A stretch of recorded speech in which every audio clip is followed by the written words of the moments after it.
So yeah, StreamYard is really, really good. I recommend it for anybody, but I paid 25.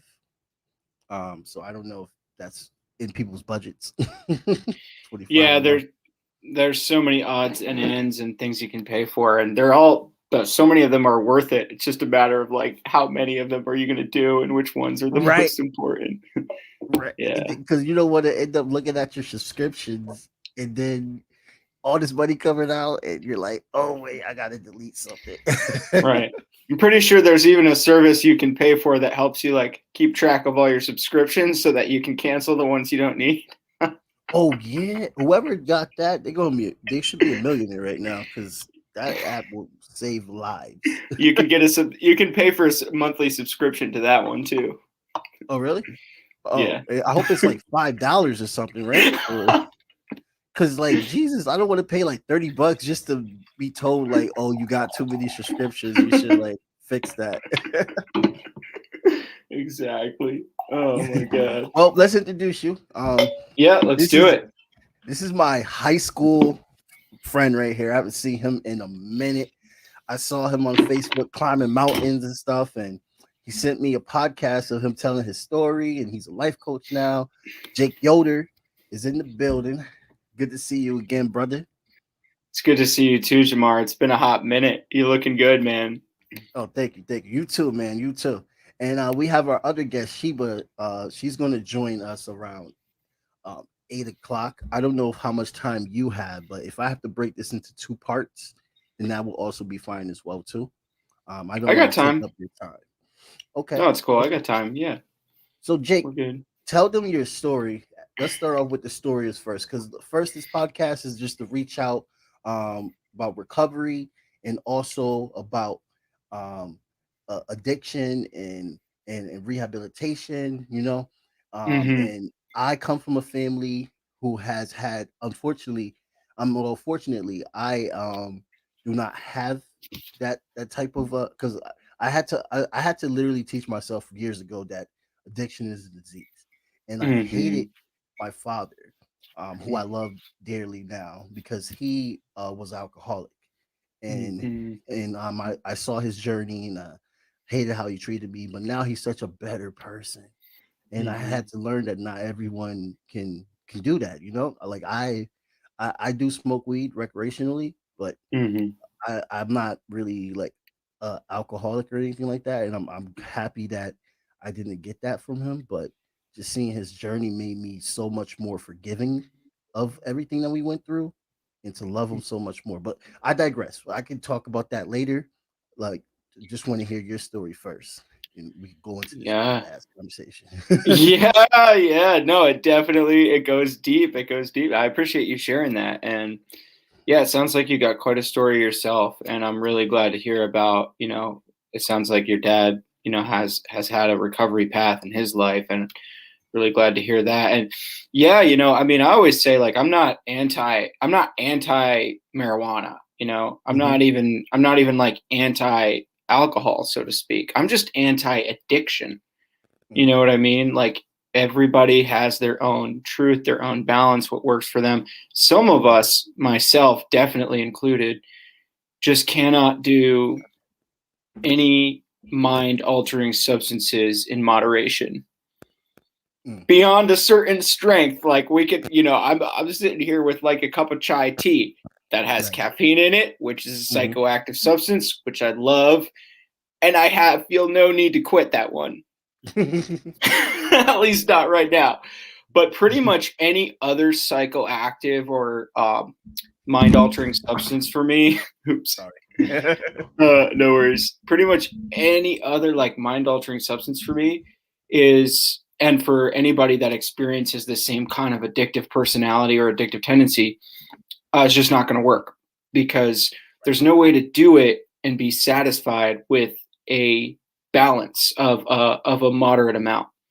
The only effect that mind altering substances have for me is that if I use them, it creates an extreme sort of attachment and an extreme craving, and just generally a feeling of like wanting to use it as a part of my lifestyle, not just as like an occasional thing. So, that's always been the case for me. But like when my journey started with addiction, I just had no awareness that like I even had an addiction. I didn't see it that way. I got exposed to pot when I was 14. I found my way to it pretty quickly. Like, my older sister was hanging out with the boyfriend she had that was older than her. And it was like, the older kids were really cool, right? And they were good people, and they are good people, and they were, smoking pot, and I was looking up to that, and I tried it out, and I loved it. I loved it. I wanted a lot of it. As soon as I did it, I remember within a week I had gotten picked up in bulk, and I was, picked a big bag, and I had already started to figure out, if you catch my drift, the ways of, you know, getting things working so that I wouldn't have to pay for any of it. So, which I kind of say jokingly, like my entrepreneurial journey started. I started my first business when I was 14. Damn it! Word. Hey man. Hey man. Hey, I just can't put it on my to the resume. choir, man. I had people my age. I had people that age when we were that age. Just doing what they got to do, selling whatever they got to sell. Yeah, and I don't put that one on my resume. But anyways, and I joke about it, and I think it's good to joke about it a little bit. But like in all seriousness, where that led me is, I was smoking weed every day, and I was quite honestly heavily using it. Usually I would smoke in the mornings a lot of times before school, smoke in the afternoon. Sometimes I would leave school at lunch and go smoke weed in the woods behind the high school.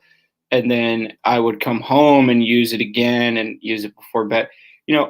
I got into a pattern where I just didn't see any consequences from it. I was still doing well in school. I was having a good time. And, I like to touch on that part of the story because, like, you know, addiction has a slippery slope to it, and it usually starts out great.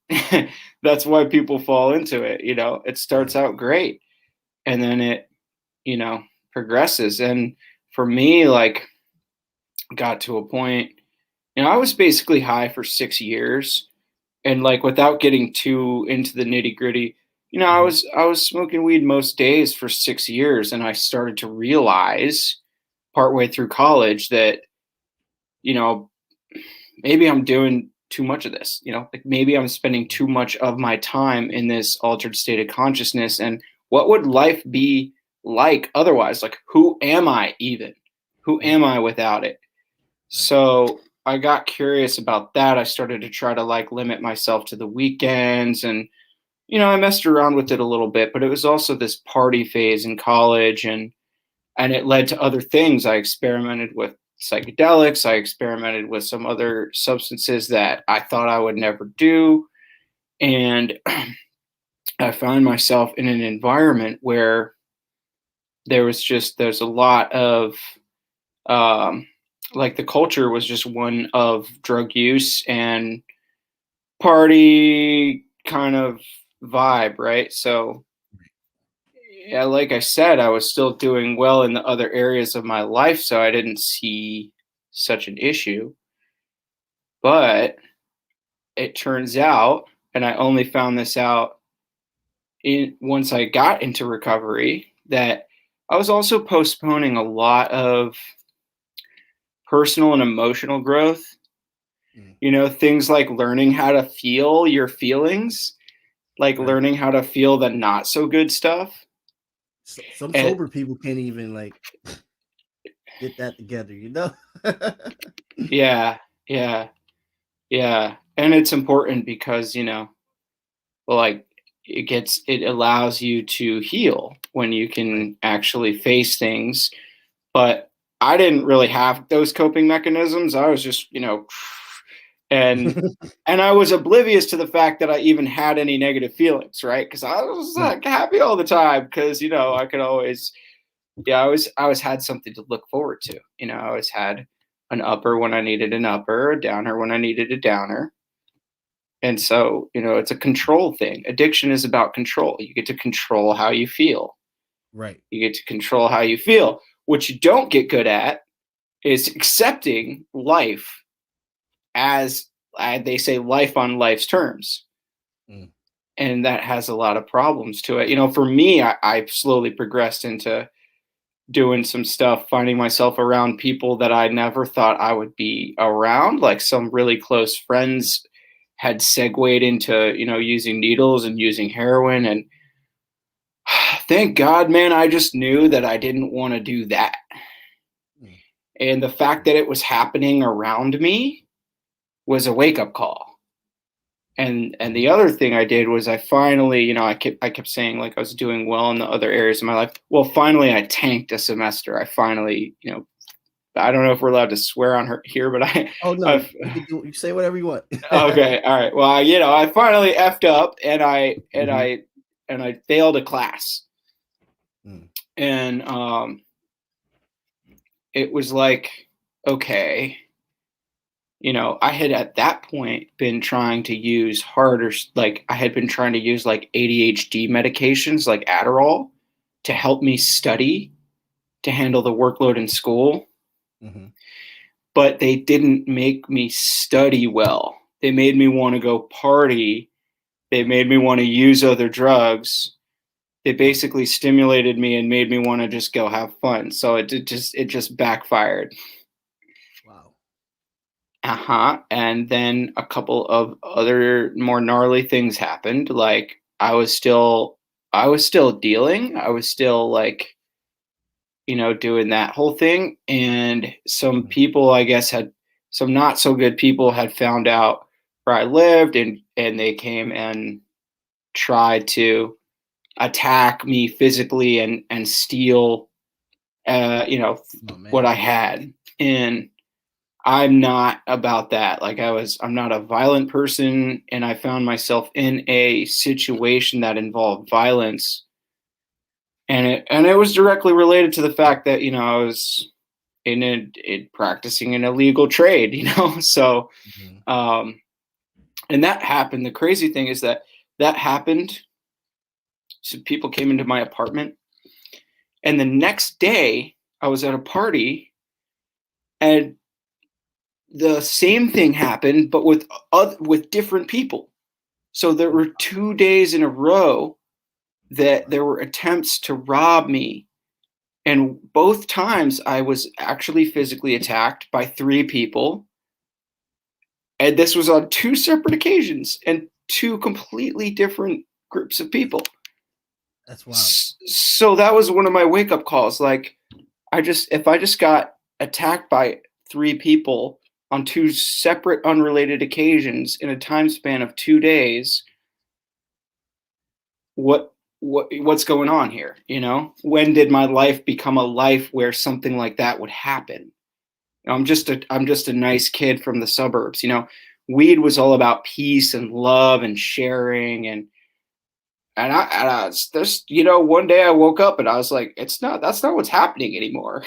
You're Like like, that's man, not what's they yeah. keep coming for me. What the hell? Yeah. Yeah. That is scary, bro. Scary. Yeah. And like, it was so easy to like just see it as it's all good before things like that started happening. But it wasn't all good, man. And also it's like, so what, if I was getting A's and B's in school, like still there was this feeling of like, well, what am I capable of then Mm. without it? Like, Mm. so what if I'm doing decently well? Like, what am I capable of without it? And how will I ever know? And so I started to get this creeping feeling like, oh my God, I'm never gonna know what I'm truly capable of. And I might end up being, 70 years old and only living up to who knows what percent of my potential. And that scared the shit out of me. Yeah. I didn't want that. That So that at must have 19 beat you years out of the old, blame you. Yeah, right. So that, I mean, that was it, man. At 19 years old, I decided to get clean and sober, and I had some very lucky, had some good influences on me, around me, that there was a family friend who had been in recovery, had done the same thing I was doing, but for a long time, and he said, Jake, I'm you, man. He was like, I'm the same as you, but I did what you're doing for another 30 years, and you don't have to do that. And something about that just really stuck with me. It was like he That's already amazing. walked that path. Don't repeat it. So he said, go to a meeting, and then that's when I entered my recovery, and I did get clean. I went to a 12-step environment. I went to Narcotics Anonymous, Mm, and that helped me get clean at the beginning. So that was the start of recovery for me. wow. Wow, amazing. Yeah. And I remember seeing you in high school just real quick, and like you were like one of the most coolest people I ever met. Like you're awesome. Oh man, I, thank you. I couldn't you that's the one thing I gotta like I always tell these kids whenever I talk to a kid, you don't know what anybody's going through. You don't hmm know. You hmm shouldn't be out here judging people because you don't know what they going through. And like what I saw in you was like I couldn't even tell. But then again, I was a very sheltered kid, so I didn't know. I didn't even know anything about marijuana until after I graduated high school and started going to college. You know, that's when I hmm really started. Like, oh, maybe I should try a little bit. But I didn't know, Jake, and I'm so glad that you are here. That's such a journey. And now look at you. You're saving lives. Thanks. You have a story now. You're saving lives, bro. That's amazing. And Thanks. I wanted to ask, you heard about what happened with DMX? I heard. I haven't actually had time to catch up on the details of the full story, but I Mhm. know that he's no longer with us. Yeah, it looks like he was dealing he had heart attacks. He OD'd, and hmm unfortunately hmm he's no longer with us. And it that happened last week, I believe. And I was thinking, I was like, wow, like and throughout the years he always talked about his struggle and how he tried to stop. And and it comes to mind of thinking about friends that I have lost.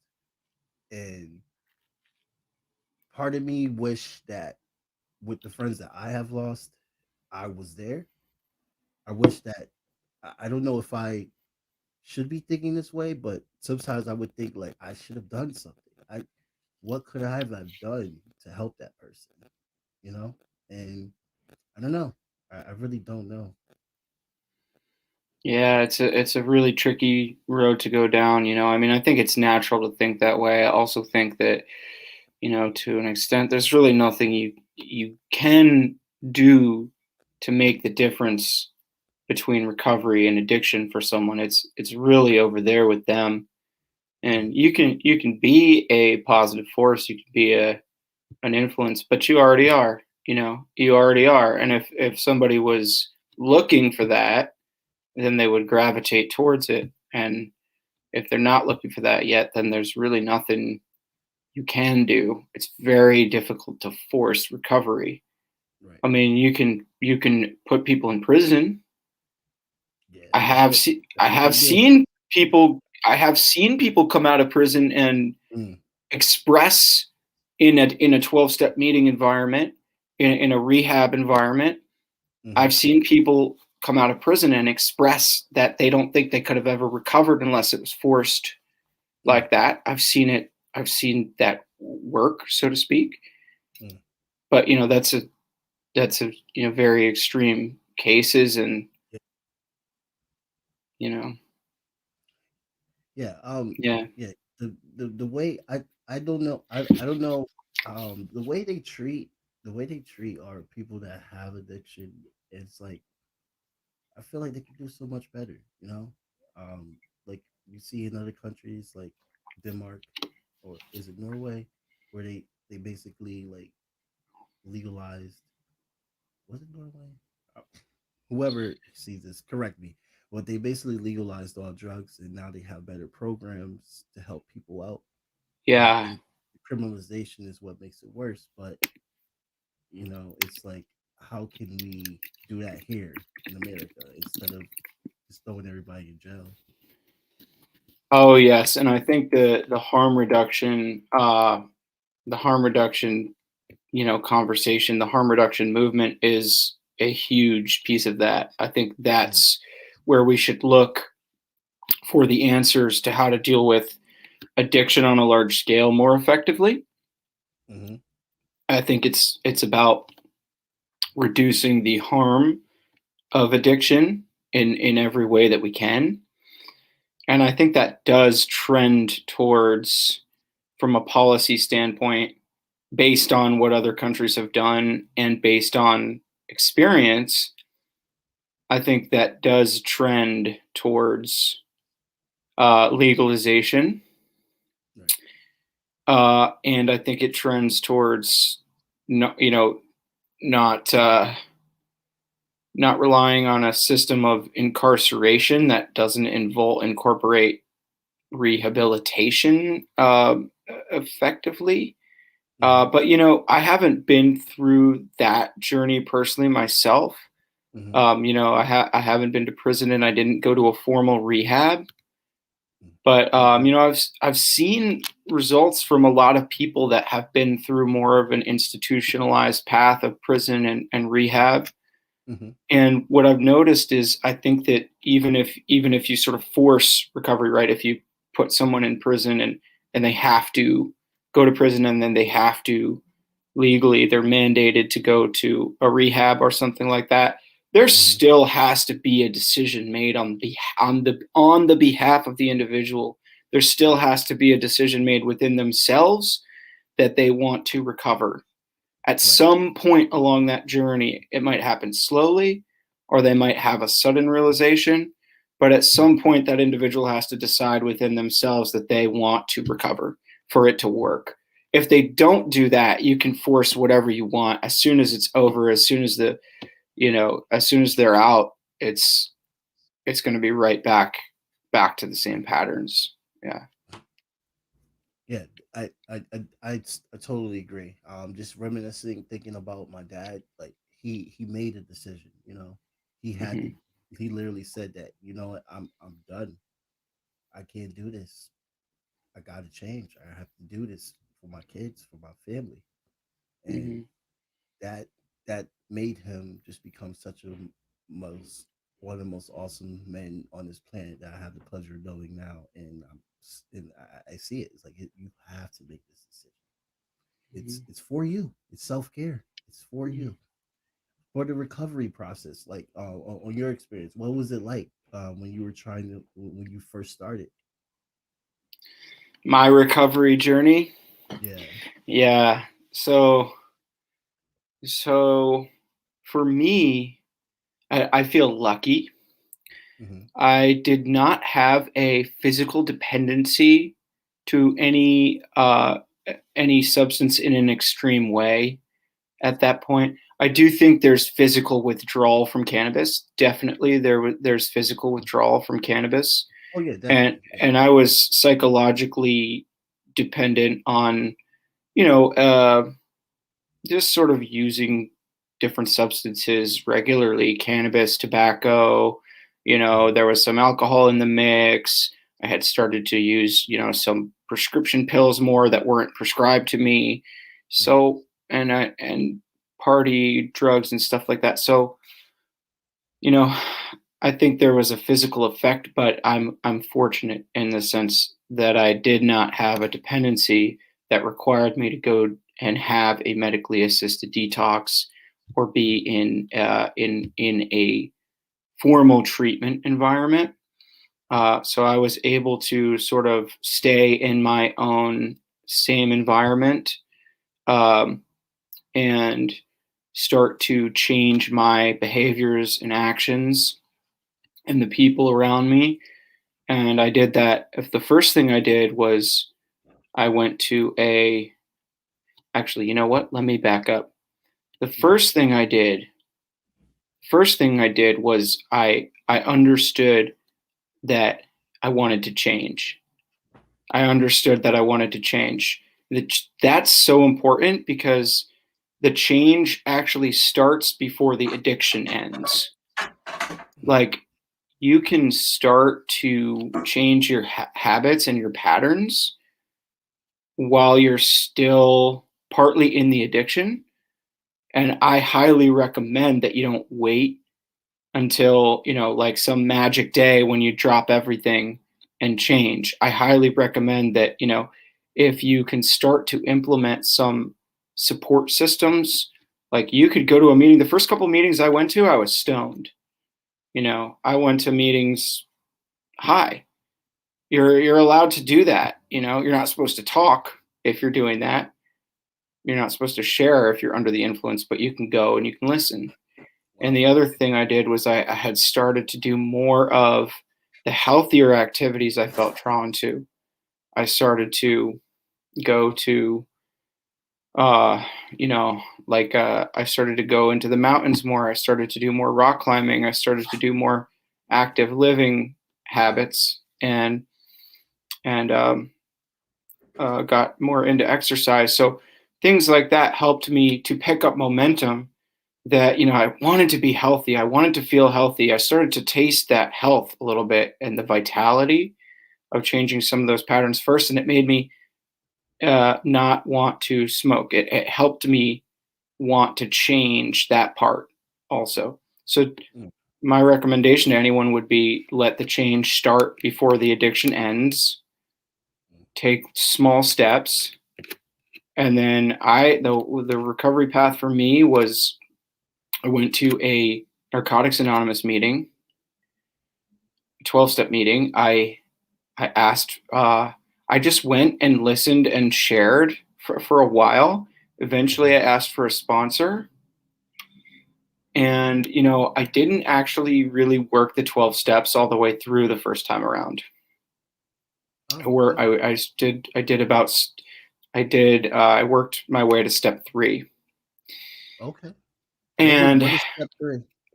so step 3 is, so the steps are like, the first 3 steps are really important. Mhm. The first one is admitting that you're powerless over your addiction, which a lot of people don't like the phrase powerless.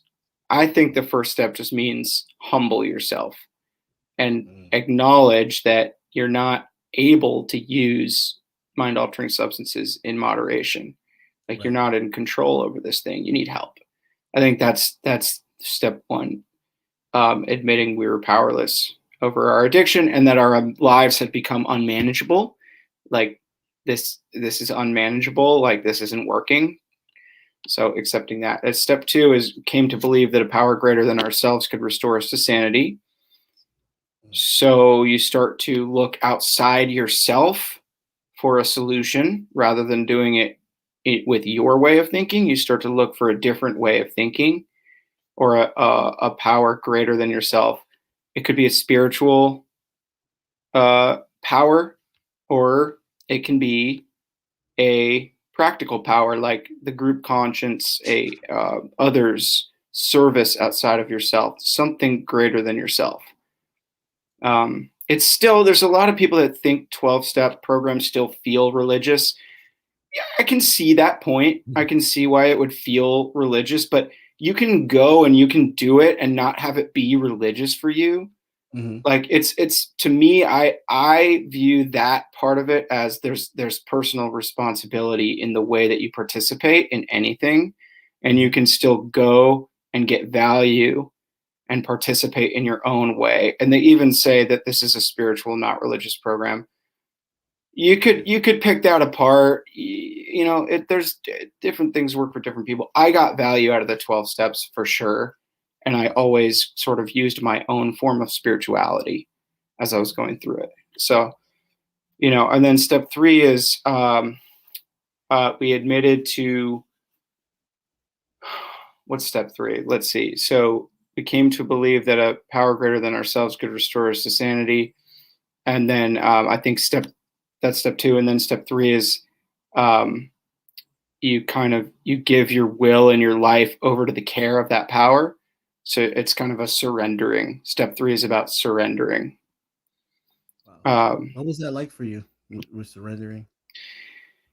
it was a fucking relief, man. It was like, okay, I'm gonna do things differently now. I'm not gonna do it my way. I'm gonna Yes. try things a different way. And there was tremendous relief in that. And it was actually exciting. It was like, oh my God, life is not what I thought it was. I had this like, life is not what I thought it was. It can be so much more. And now I'm on a journey of way more possibility for what life could be. And We're gonna get into so, that. yeah, my experience honestly was I actually felt really, really good in early recovery. And I feel lucky for that as well. I felt really free. I felt tremendous relief.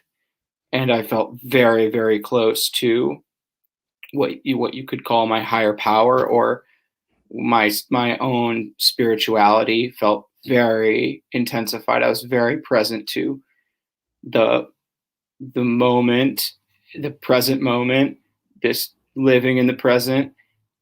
And I was very uh like focused on the spiritual connection to the world around me, my relationship with life, my relationship with existence and the universe. I felt it was a very spiritual time. And so I was kind of floating, I actually felt very free.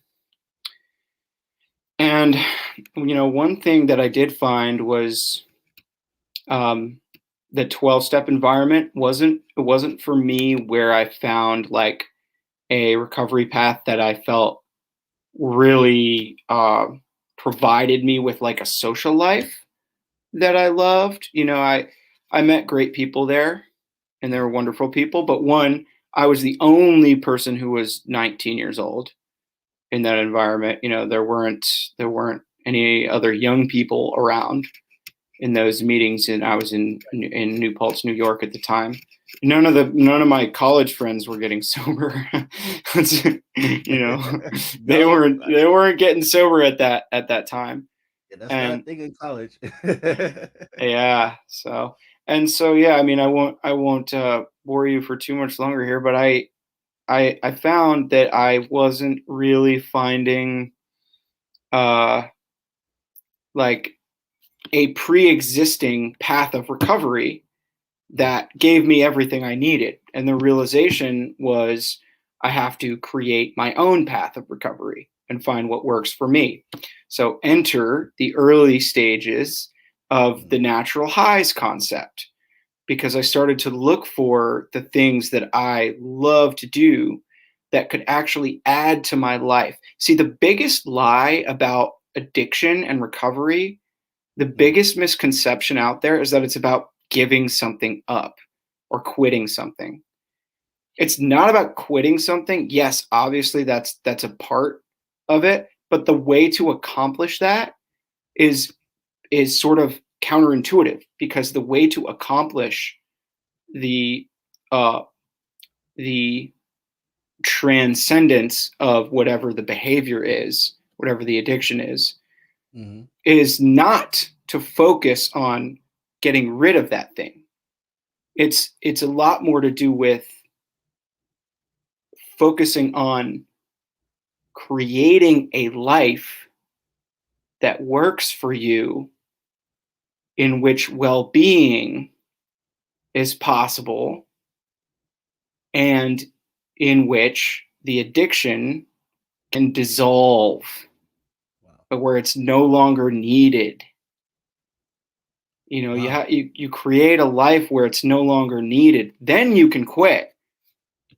So I mean, maybe quitting is a part of it, but it's not the first thing you should be focused on. What you should be focused on, in my view, is creating a life in which the addiction can dissolve, Mhm. and a life that can sustain the absence of the addiction. And Mm. so I think it's more about adding, and I think it makes it easier too to walk the path. If you Mhm. think about, what am I going to get? What am I going to gain from this? not what do I have to give up. You don't want to be just losing something. That would suck. Yeah. And Yeah. that wouldn't be appealing. Why would I do it if I'm just losing something? No, you got to be incentivized. You got to really be gaining something. And for me, I could see some things that I stood to gain from changing my behavior. I knew that I could improve my skills as a climber, as a mountaineer. I knew I could Right. spend more time in the wilderness. I knew I could get stronger physically and mentally. I knew I could become more fit, achieve greater fitness. And I knew that for me, I was really excited about that because in rock climbing and mountaineering, the stronger you are, the more places you get to go on this amazing earth. It unlocks new possibilities for the experiences you can have, the views you can have, Mm. the peaks you can climb. So I found for myself something that I was extremely excited about pursuing that I could have more of if I wasn't stuck in the addiction. Wow. And that got me psyched, you know? And I would Yeah. go and do it and it would feel great. And so, you know, that's kind of where the natural highs method, so to speak, or that concept was born early on in my recovery, just ramping Mm. up those things that I love to do. And then, you know, reaching a point where I also realized like those things were their own drugs in a way. Right. They were their own addictions, Right. but we think of addiction as a negative connotation. Yes, we do. And those activities, you can get really excited about them. You can get kind of addicted to them in the sense that you really want to do it more and more and more. But the result is that you get stronger, healthier, happier, well traveled, you know. So it's sort of taking that addictive tendency and channeling it towards healthy activities can really support somebody with thriving and getting rid of the bad habits as well. So Right. that became a huge part of my recovery. I didn't see that really being practiced or taught Mhm. anywhere in a formal sense. So later on, I decided to, you know, make that a part of my work Yeah. and create that and share that with others. That's absolutely amazing. Let me just tell you that. You literally just, it's so for instance, like one of my people I love is Karl Marx. And I was like, how the hell he thought of this shit? And you are like literally like an addiction specialist, like Karl Marx addiction specialist. Like you came up with your own theory. You came up with your and you practice your theory. And your theory is proven to work. That's amazing. Like I Thank you. can't even fathom that. I'm just like, how did you just think of that? Like you stopped at the third step program, well, the 12-step program. You stop at number three, and you're just like, all right, enough of that. Here's what I think I need to do, and then you start realizing that this is what you need to do, and then you're able to use that to help others. So like, do you like have clients? Do people like hit you up a lot? Mm-hmm. Mm-hmm. Yeah. So, well, first I'll start by saying that that the story isn't over. Okay. I did end up getting clean for 2 years. Hmm. And then I decided, you know what? Alcohol was never really my problem. And I Oh. started to experiment with that. And for about a year, year and a half, I drank alcohol. I didn't do anything else, but I drank alcohol and sort of tried to force myself to only drink in moderation. Hmm. Long story short, I did not want to drink in moderation. Okay. It wasn't worth it for me. It wasn't fun to force myself to drink in moderation. There's no point doing that. I would rather keep Right. my head clear or get fucked up the way I drink that the way I want to drink and Hmm. eat as much as I want. That's Right. that's just how it is for me. So I got clean again Right. and I did things a little differently. I went back to the 12 step program. I kept on using my own methods that I had discovered what worked for me, but I Hmm. also opened myself up more, even more than before, to another path and other ideas outside myself. I had to get really, really humble and just take suggestions and work a program. And I do suggest that. I do suggest just working a program. I suggest creating your own recovery and also just trying out other things. Take bits and pieces of different resources. So I got back into a 12-step environment and I got another sponsor. This was years later. And I worked the steps. I'm actually still working the 12 steps with a sponsor right now. I'm actually on step 8. And I have 4 consecutive years now, 4 years and 3 months, I think, totally clean and sober again. So that's where I'm at now in the path. And yes, to answer your question, I started with a community program doing free trips and events for people in recovery, taking people on hiking trips and doing free workout classes in a local park for people who are in a local treatment center. Nice. And shortly after that, I started coaching. I developed a program. And so, yes, I work with one-on-one clients now. I have 6 private clients currently that I'm working with. And, I work with people for the program is 3 months long. 3 months long. And we work on various elements in a person's life. It's about pretty much half spiritual and half practical. It's like half very deep inner work and half goal setting, time management, practical systems to bring what we create in ourselves, to bring it out into the world. So I like to do a balance of both those things. And some clients work with me for longer than 3 months. They renew again and again. A coaching relationship can go on for however long is natural. And how long? So who's your longest? Not who, but like how long do you have like your longest client? Are they like a year or 3 years with you? Yeah, well, I started doing the coaching program back in September. So my first client has been with me since September. So what's that? September, October, November, December, January, February, March, April. Going on like 7 months. Oh wow. Yeah, and they may choose to continue. I don't know yet. Well, that's amazing. And so basically, you already gave me the three steps. Do you mind giving out the final steps after 3 real quick?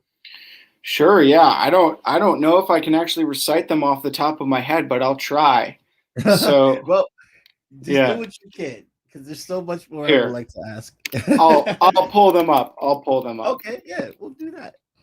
We could put them put it in the chat as well too.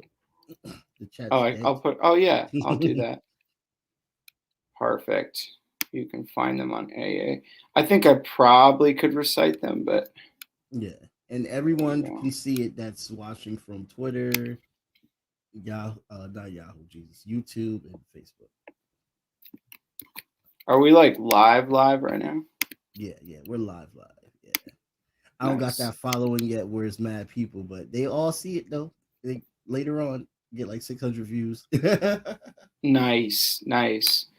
Yeah, so let me pop it in the chat. You said, where's the chat on this? Do I click share? It should be to your the comment sections. Should be to your right. I had to exit full screen. Oh, okay, got it. So don't do private chat. Click comments. Yes, and that's where everyone can see it. Yep. Oh, it's actually not giving me the option to do a comment, so I'm gonna pop it in the private chat right now. And looks like it got cut off. I think there might be so there's up to step 6. Mm-hmm. All right, I'll add that into the. And then I'll add the other ones, and you can share it to where it's public. And then there's steps 9 and 10. I think there's a limit. 7, 8, 9, and 10. I think there's a limit to the amount of text. Yeah. But no worries, because I'm gonna just break it up and then here is step 11 and 12. Amazing. Yeah. So, a really quick interpretation from myself would be, you admit that you're powerless, that you need help. Mm-hmm. You turn to something greater than yourself to solve the problem. Doesn't have to be religious or spiritual. It can be spiritual or practical, but a power greater than yourself, something outside yourself. You make a decision to turn your will and your life over to that power. I know it sounds extreme, but if you're at a certain point, you might just need that level of surrender. You make a decision to turn your will and your life over to the care of God as you understand God, to the higher power. A lot of people struggle with this. I think that you should just translate it for yourself in whatever way works for you, and then get as much value as possible as you can out of that. I think thinking for yourself is always going to be a really useful skill.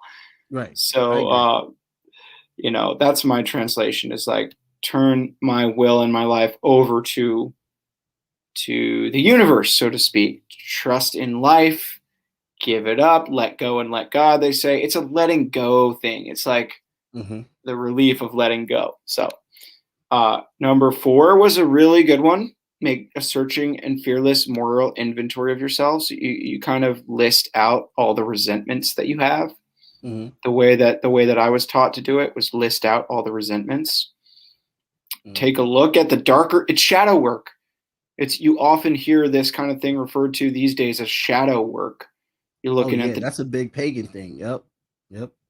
Yeah, it's a big. I mean, you look at the darkest parts of yourself, and you can learn a lot. Yeah. And also, it's humbling to admit that there are dark parts of yourself, because there are. And so admitted, and then number 5 is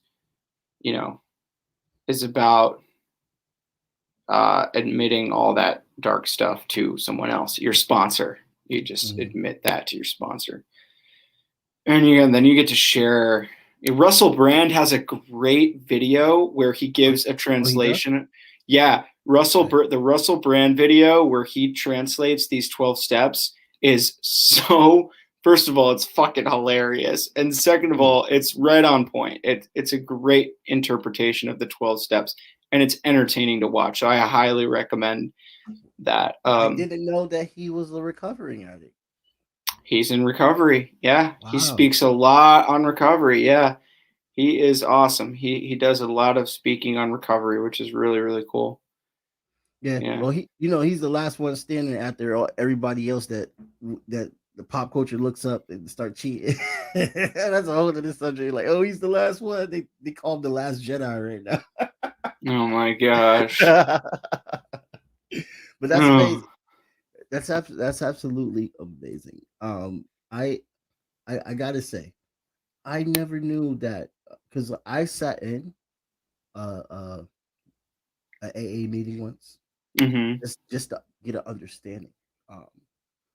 Because I did outpatient rehab for depression and stuff like that, and they also was part of the course of not getting depressed. They also were basically making me go to AA meetings as well too. And I was like what? All right. So when I went, I met a lot of interesting people, and they gave me this book. There was a lot of coffee. Oh my god, it was like all about the coffee there, man. Like, you had so much different kinds of coffee there. That made me keep going back. I was like, yo, I'm gonna try that hazelnut next week. Oh my god, man. That's why they do it. That's why they do it. It's so fucking funny. But Oh, you're like killing I me. the way that they like were so like involved with because it was a church, but they had everyone's faith. They were talking about everyone's faith Hmm. as part of their testimony and everything, you know? And I never saw that before because I come from a very strict Pentecostal home. So seeing that made me think, like, wow, not everybody is out here saying it's only this way. You got to do it this way. Do you think, uh, that's actually a two-part question. Do you think that since we have a society in in a way where we're basically told what to think, is that part of the problem when it comes to trying to recover? Like we have people outside of trying to get inside our heads and try to force us to be what we want to be. Definitely. I think that I think that dogma can be very harmful. Mm, Any kind of uh, program or religion or set of beliefs that's pushed on someone without turning a questioning eye towards itself. I mm, think we should. My belief, my view is we should be thinking and questioning. I believe that the most beneficial and the most uh, sort of free, the most liberated way of living and finding truth mm, is to be admitting, first of all, readily admitting what we don't know.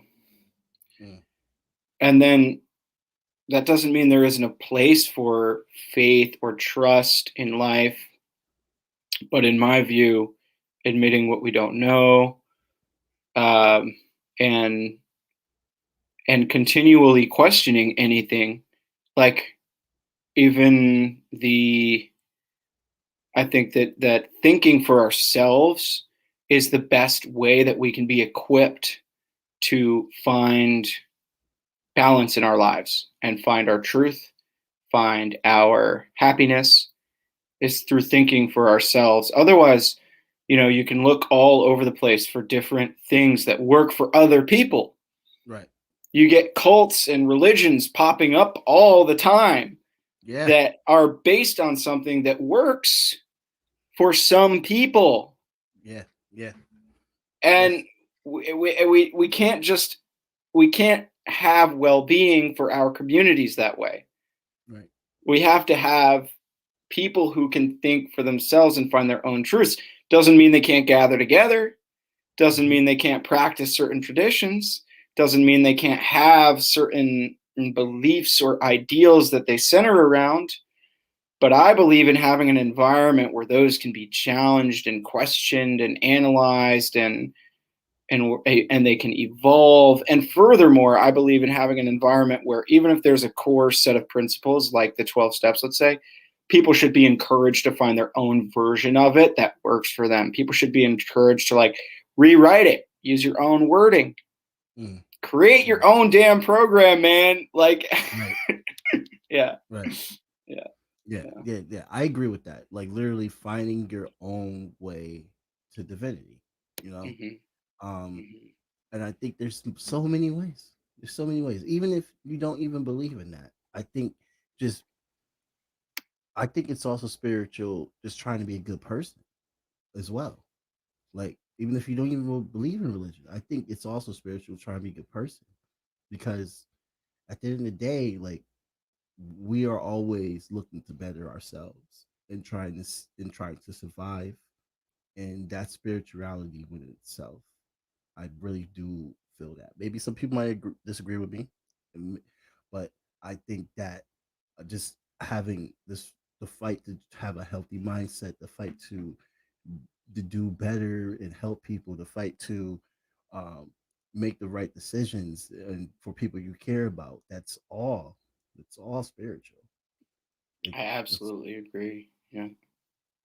and how so once you once you become clean and once you start living the sober life, what are like the struggles? You know, like do you, like for instance, my friend told me that they had to stop hanging around me, and I felt so bad because Mm, I'm a musician, so mm-hmm, there's always going to be drugs and alcohol, even when I don't even bring it. Like I don't even bring it. I mm-hmm, just go there and play. mm-hmm, So they mm-hmm, just can't even like see me play, and mm-hmm. like if you could just like give it like even if you give like a long explanation, I don't care. Like what is the struggles of just staying sober, just doing the best for you. Yeah, yeah, that's a great question. You know, I'm still experiencing new ones. Mm, I'd say, in my recovery journey, 4 years and 3 months of consecutive, time with no mind altering substances, like there's a couple things happening. I'm getting a lot better at facing certain challenges. mm, Like, for example, when I first stopped, nighttime could be really hard because I'm used to smoking weed as a way to wind down. I mm, was used to that. And that would be oftentimes the last thing I would do before bed. So, as an example, fast forward to now, I don't struggle with that anymore. mm, I don't struggle with that at all. I've healed. I have a bedtime routine. I'll go outside and sit on the porch with a cup of chamomile tea. Sometimes I'll meditate. Sometimes I'll read. Sometimes I'll watch Netflix right up until I fall asleep. But no nice. matter what, on any given night, I no longer have a craving to use marijuana or any mind altering substances. I don't think about that. I don't want to do Mm, that. It's not an issue. And I sleep great. So man. that's an example of something that problems that get solved, things that get easier. So many things get easier. I'll give you an example of something that I've on the other end of the spectrum. New challenges get revealed. New things about yourself get revealed. It's good news that they're getting revealed because they were Mm, already there before. The yeah. only difference I about know them you getting revealed is that now you're aware of them. And that's the first step yeah. to getting to work on them. So for me, I became aware that I have anxiety, that I have pretty, pretty real, pretty serious, probably generalized anxiety. It's not diagnosed yet. I'm working with a therapist now, but I Mhm. didn't understand that in my addiction, and I didn't even understand that in my early recovery. Later on in recovery, I became aware that I had been medicating anxiety with marijuana. Oh, It was yeah. only I've heard of that. after Yeah. a while in recovery that I realized that. Wow. Yeah. So how do you deal with your anxiety now? On good days, I'm able to use mantras, like thought patterns and affirmations that I've created for myself and ingrained in my thoughts and my consciousness. Able to use tools like that and tools like meditation. I'm able Mm, to use exercise. I'm able to spend time in nature, and I can keep myself in a place of really, really, really wonderful feelings, balance, gratitude, mm, and well being on good days. On bad days, my anxiety takes over me, man. I'm not going to lie. I'm not going to sit here and pretend like I've got it figured out. mm. I'm still working on that one. You catch me on a bad day pacing around my house, not able to get out of a thought loop that I'm stuck in.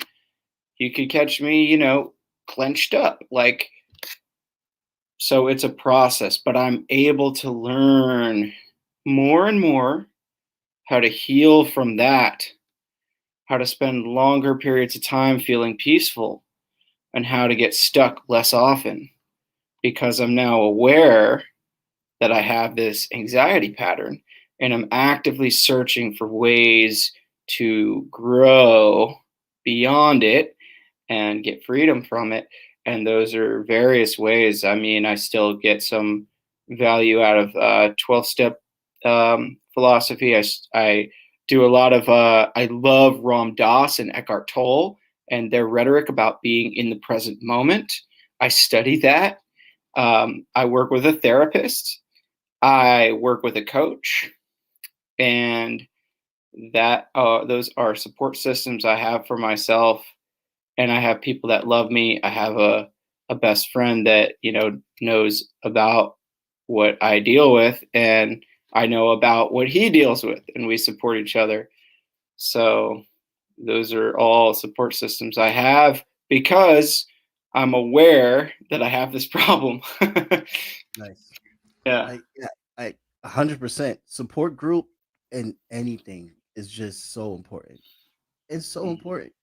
Like, for instance, the LGBT for the LGBTQ community, me being a member of it, I think that if I didn't have like my friends being there for me when I was going through all that homophobia with my family and stuff like that, and just with people from the church because I was leaving the church, and like if I didn't have those people, I don't know where the hell I would be now. Honestly, Mm-hmm. I don't know. Mm-hmm. And now my family's confused because now I'm currently dating a girl, but they don't understand. They don't get what it's like. They don't understand.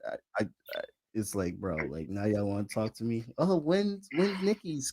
When you and Nikki is free. Oh wow, now you want to talk to me.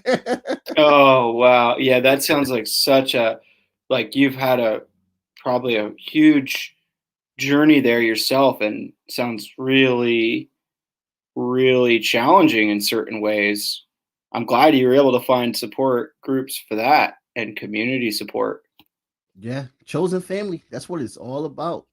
Sometimes you just can't rock with all your family. You gotta have chosen family, Yeah. and it seems like you have a great amount of chosen family as well too. Like, wow, it's been a while. I'm just looking at you. I can't help it and picturing you when you were younger. I keep going Right? back to the curly hair.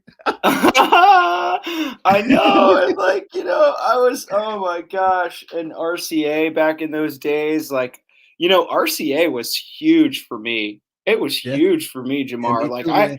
gosh, it was like, it gave me confidence. It taught me how to like express myself. Like, it made me better equipped to be on this podcast right now, doing a Mm. theater program like that. That Mm-hmm. was such a great program. And I think that's why I you're missed such a great RCA life days. coach as well too. Because like you got that training. You It's got that training, training yeah. from the arts. Yeah, it teaches you self-expression. It teaches you how to put yourself out there. I even still find myself, like I was giving my credit card number on the phone the other day to order pizza, and I said Mhm. one part of it, and she was like, wait, what was that last part? And then I remembered my RCA training to Oh wow. enunciate.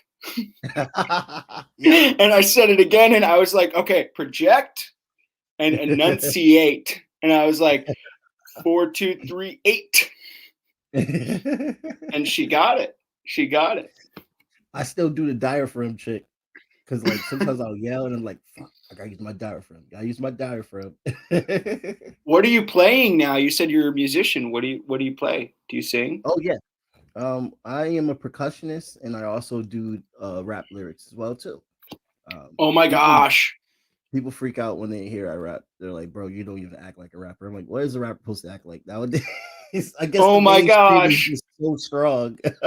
Okay, can I tell you a secret real quick? Yeah, yeah. What's up? I I write rap lyrics too. And I A s- word. and I freestyle sometimes in my car, A but word. on the down low, I love rap.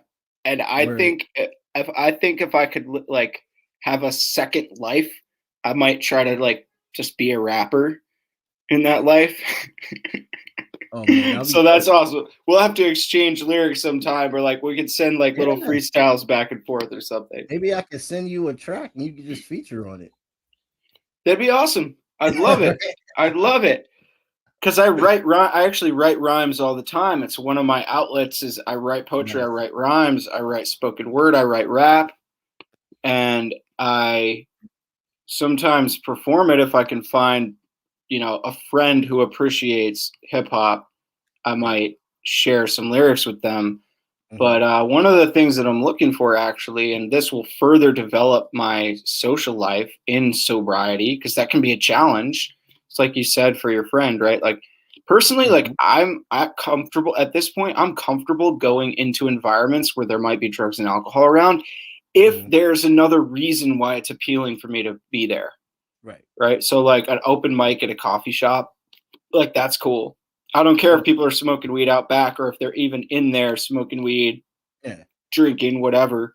Like, I don't go to bars because there's Yeah. probably not much going on other than Right. that. Like, Right. but if there's a reason to be there and it's entertaining for me sober, I don't really Hmm. mind that stuff. So I am actually really excited to develop doing some like open mics and spoken word as part of my social life, because you asked about Word. challenges in recovery. That can be really hard. Social life. I remember when I was single and then I got into a long-term relationship. Now I'm actually single again as of recently, but Hmm. the last time I was single, the biggest trigger for me, the only thing really, the biggest thing that made me want to drink was like this feeling like, how do I take a girl on a date if I can't ask her to have a drink with me? I was That's going to ask you that. that got me, man. That got me. Yeah. I was during the phase where I was drinking for a little while. That was like one of the reasons why I kept it going. Because it's like, gosh, it seems so much easier to like ask a girl out that way. But Hmm. now I understand that the reason that I thought that is because I was conditioned by an Right. environment in which that was what was going on. So Fucking I Connecticut. thought, yeah. That's all there is. There's nothing fucking else here. That's why you're out. I need to do what you're doing. Get the fuck out of here.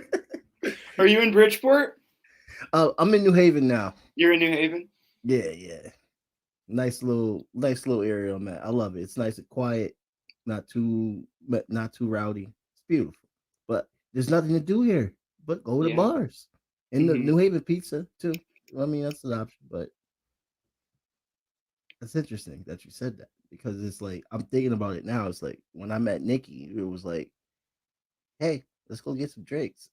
But Yeah. now, Yeah. we play video games together. We have a lot of things that we can do that we don't have to really like indulge into like altering our minds. We could literally just have fun. We gotta go back on walks. That's one thing I need to do actually. A true OG from the 203. You know me. I was about to start freestyle. I probably would if you gave me a beat, but it would probably suck because I have to like not be around anybody for it to Oh, be word. good. It only comes out good when I'm not around anybody. You know what I mean? And then Oh I'm yeah. like, oh man, nobody heard that. Yeah, it is like that. It is like that. The courage is trying to like do it in front of people. It's like it's kind of like how they explain with certain boxers. Like Mike Tyson was saying that like when he goes to the gym, the people that he trains with be whooping his ass. But if you take him to the spotlight and they gotta do it the same thing in front of thousands of people, he's gonna whoop their ass because they're gonna be too freaking shy. Uh huh. Uh Get huh. as Uh huh. aggressive. So I see rapping as a sport like that too. It's like you're comfortable within yourself, Uh but huh. it just becomes harder to get it out to the people. But once you get it That's out so to the people, you're ready. true. Mm-hmm. Mm-hmm. That's so true. I can't wait to hear some of your music. Oh yeah, man. I'll send you the link. I have I have just one song professionally out with my band, like Warriors called One. But we're dropping the album soon. We're gonna be recording. So It's it's just awesome. one song so far, but it's all coming together. It's finally come together. That was one of the struggles I had because I couldn't find an outlet to keep it consistent. Mm-hmm. And now I'm almost 30, but I guess hey, Better time than never. 30 is young as fuck, dude. You're young. Yeah, I got one more you year, got a man. lot going for you. Look at this podcast. Oh yeah, Yeah. You know, yeah. I yeah. would be surprised. What do you say? Go ahead. No, no, I was gonna say, what was I gonna say? No, it's really cool that you're doing music though. That's like, uh that is such a good outlet. And do you rap on the track that's coming out? Do you rap on it? Yeah, yeah. One I do of the third verse, and it's funny. So I might as well just talk about this real quick. So Mm-hmm. one is one single that turned into a collective project where we ended up having artists from all over the world given their versions of one. So we had somebody from Ghana, Ethiopia, um, Nigeria, also an indigenous person from New Mexico, people in Brooklyn. They all made their own versions of our song, and we created a collective album. Oh, So that's so it's like cool. 9 tracks of the same song, but in so many different versions. Oh my god, that's so cool. Yeah. I can't wait. I gotta download that. I'll buy it as soon as it's out. Oh, it's out. Oh, It's it's out out. now. Yeah. That one's The out. next album is coming soon. I Yeah. see. So that's what you mean when you say we've got a song out, but you've got a song out that is also an album of the same song in all these different cultural Right. variations. Oh, Right. that's sick. I can't wait to check it Yeah. out. The media press that we had talked to were like, "Oh, this never been done." I'm like, I don't know. Somebody had to have come up with this. Like, I think I'll just say it that. Yeah, no, Yep. well, you should. I mean, you should just stick with that, man. Right. Yeah, it's never been done. That It gotta song's get never done. been done. That Right. song's never been done. And I think it's a perfect time and a time of healing because, like, I really feel like, truthfully, all of our struggles that we deal with connects, and Hmm. it shows the system that we have and how we can use our stories to try to give a better system instead of what we have here for everybody. And like one line this lady had. What did she say? She said reparations for the last hope. Oh no, I can't even think of the line. I'll if it comes back to me, I'll tell you. I was gonna say I could give you a beat right now. If it comes back to me, I'll tell you. There's so many lyrics, and now I gotta memorize a few of their verses. So when we do it live, we can have people hear those different mixes. Mhm. So makes the show so much better. But Yeah. yeah, I'll definitely send it, check it out, and you are definitely going to be on my EP when I do my solo. Awesome. Oh, thank you. I You appreciate have that. the Uh-huh. You know what? It's cool to connect back to the roots, though. Connecticut. Like, hmm Connecticut. I did leave Connecticut because the things that I was interested in doing, like, hmm aren't really in Connecticut. Like I I didn't find it to be like a place that was exciting for me to stay. Sometimes I think about like, oh, it must be so different. Like I live in Santa Cruz now. If I was born here, like my buddy was born and raised here, it's like so interesting to me to think about if you're born and raised in a place that's like world class, like just amazing, on the coast, and we have the mountains and the ocean, and it's like a surf spot. People travel here. Like it's Where's so this? different. Like if it's in Santa Cruz, so like an hour and a half south of San Francisco.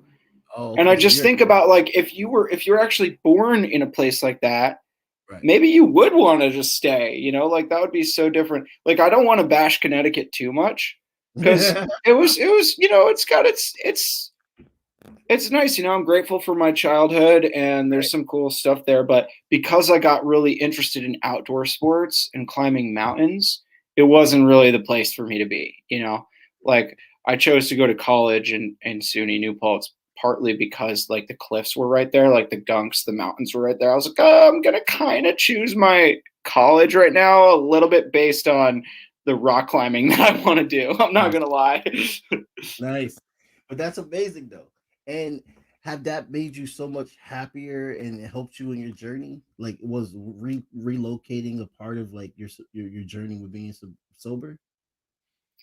Yeah, yeah, and you have to be careful because you could try to change everything around you, and if you don't change, you're just going to end up doing the same shit in a different place. But for me, like adventure is really important to me, and so traveling has been a big part of my path and the way that I've found excitement and fulfillment without addiction. And I did a lot of bouncing around. Like I went to college in New York, and then I went to New Hampshire. I lived in New Hampshire for a couple years, did lots of climbing, backpacking there. And then I launched myself on a road trip that I thought was going to last for about 3 months. It ended up lasting a year. And I went down to Mexico and all over the country, all over the continent. I was rock climbing as much as possible. And that's how I ended up in Santa Cruz, actually. I passed through Santa Cruz, loved it here, ended up coming back later and moving here. So. Wow. So now you're permanently in Santa Cruz.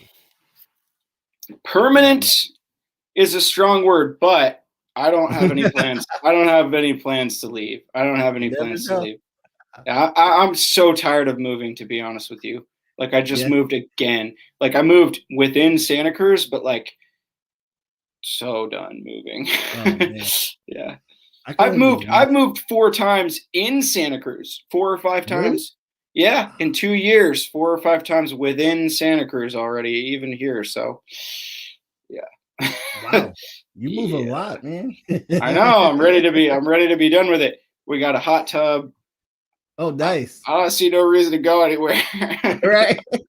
Especially during the pandemic. Yeah, you don't have no reason now. You good. But Yeah, yeah, I go have my ahead. same apartment Hmm. that I started with, and I'm ready to get the fuck out of Oh yeah. here. What are you Yes. thinking? Where do you want to go? Like, what would be cool for you? Um, I want to go to Ghana so Mm, bad, mm, but mm. I feel like if I go, I'm not going to want to come back to America That's possible. because I've read a survey on African Americans that left America and went over to Ghana or um, the other rich countries over there. I can't even think of their names, but there's quite a few that they don't show in the media that they try to say that everything's poor there, which is so inaccurate. But Hmm. they don't come back. They don't come back. They find a I nice believe house, it. Yeah, get a I believe business. it. I I'm believe like, it. that's what I'm afraid of. Not coming back. Like, I think I might do it when I'm in my 50s.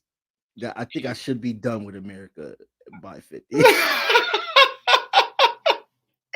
Yeah, yeah, yeah. I feel you. I feel you.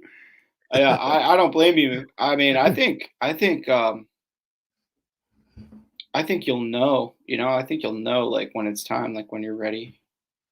Oh If you want yeah. to go, you should do it. You should do it. I've never regretted feeling an urge to do something like that and then doing it. Hmm. I've never regretted it. Even coming out here and like part of that was like a relationship and there was Hmm. a relationship involved, and it was challenging. It was very strenuous. It didn't go as planned, and it was very challenging, honestly, but I still have no regrets. Like I'm still glad I'm here. I just think like if your heart wants you to like take a leap most of the time, it's like all the time, like you're not going to Yeah. regret it if you do it. Let's put it that way. Choose the adventure. Oh man, Choose the you're adventure. talking me into it because we're gonna do a tour soon in Africa, um, Ah. in like 2023 or something like that, and Oh. I can't wait. But I'm also like, if I go to Ghana, I'm gonna be like, man, I'm gonna stay here for a little bit. Hmm. Stay here for a little bit. What's up, guys? Can't wait. I can't. But yeah, I mean, like, I just feel like that is just. I just feel I hate feeling detached from the origins. Like I hate feeling detached. I would just want to see it. I want to see where my ancestors were. because I found out that like I have like West African heritage, Mm, so West Africa is definitely on that list. wow. Yeah, I can only imagine. I can So, only oh, imagine. this is so deep. We'll need to get into this because this could take forever. Nah. Yeah, no, but I think it's beautiful, you know. I think that's really cool that you feel called to go there. I mean, I could definitely imagine like people don't go back. Like you might go and feel like, oh my gosh, I'm so much more at home here. Yeah, Like yeah, without racism yeah, or police brutality, you know. I mean, yeah, we're kind of going in a yeah. direction in that That's a way, whole but direction, but it actually coincides with the struggle with addiction because it's it like does. when you compare the system to how they put crack in the streets. The Hmm. FBI said they did that to fund wars. So it's like they wanted us to get addicted. They wanted us to get strung out and kill ourselves. They wanted it. And now that we know this history, I always say this: Black people, if you hear me, go see a therapist. Okay, it's okay to get mental health. It's okay to get mental health. It's okay. That's one thing in our culture that still to this day that we tell each other like, "Oh, I don't need to go see a therapist." No, Mm-hmm. go see a therapist. Everybody needs a therapist, man. Like I agree. everybody does. I, Everybody does. I agree. I was just talking to my cousin who has a PhD and is the director of like a very prestigious museum in San Francisco, right? So Hmm. like obviously a functional person, but like I was like, you know, what's allowed your, you know, marriage because he has a beautiful family, he's got a happy marriage, 2 kids, they're all happy, healthy. I'm like, how'd you do it, Josh? You know, like and he's like, honestly, years of therapy, man.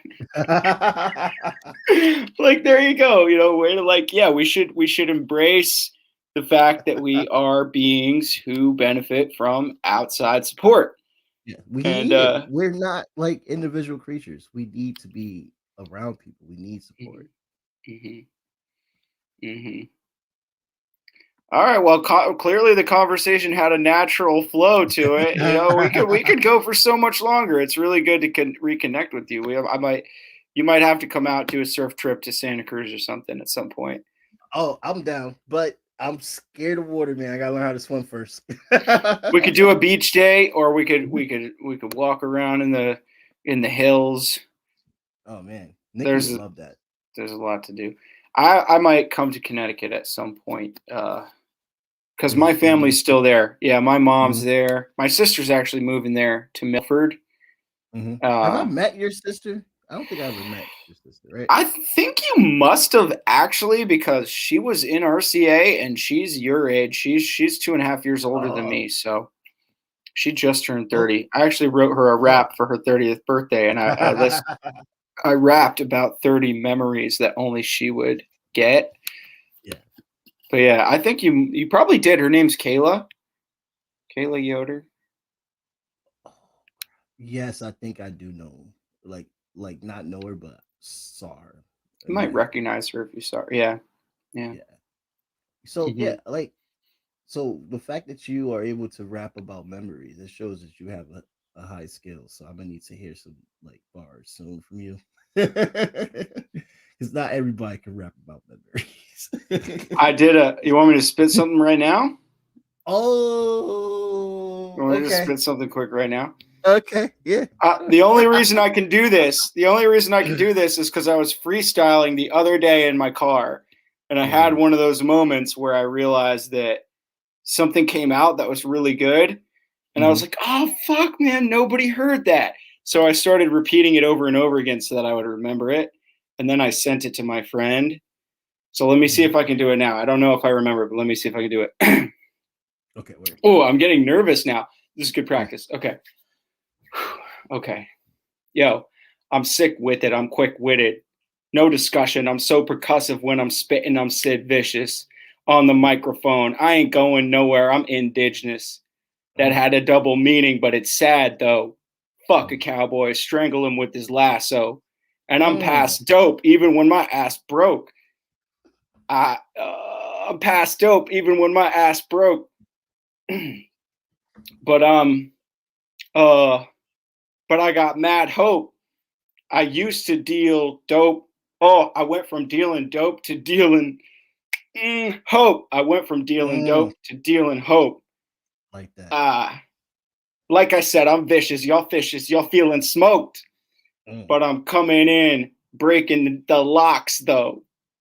And I got vision all painted like Picasso. It was something like that. Something like that. But like I spit that while I was freestyling. Yeah, I was like, oh shit. You got bars though, bro. Like I like doing it.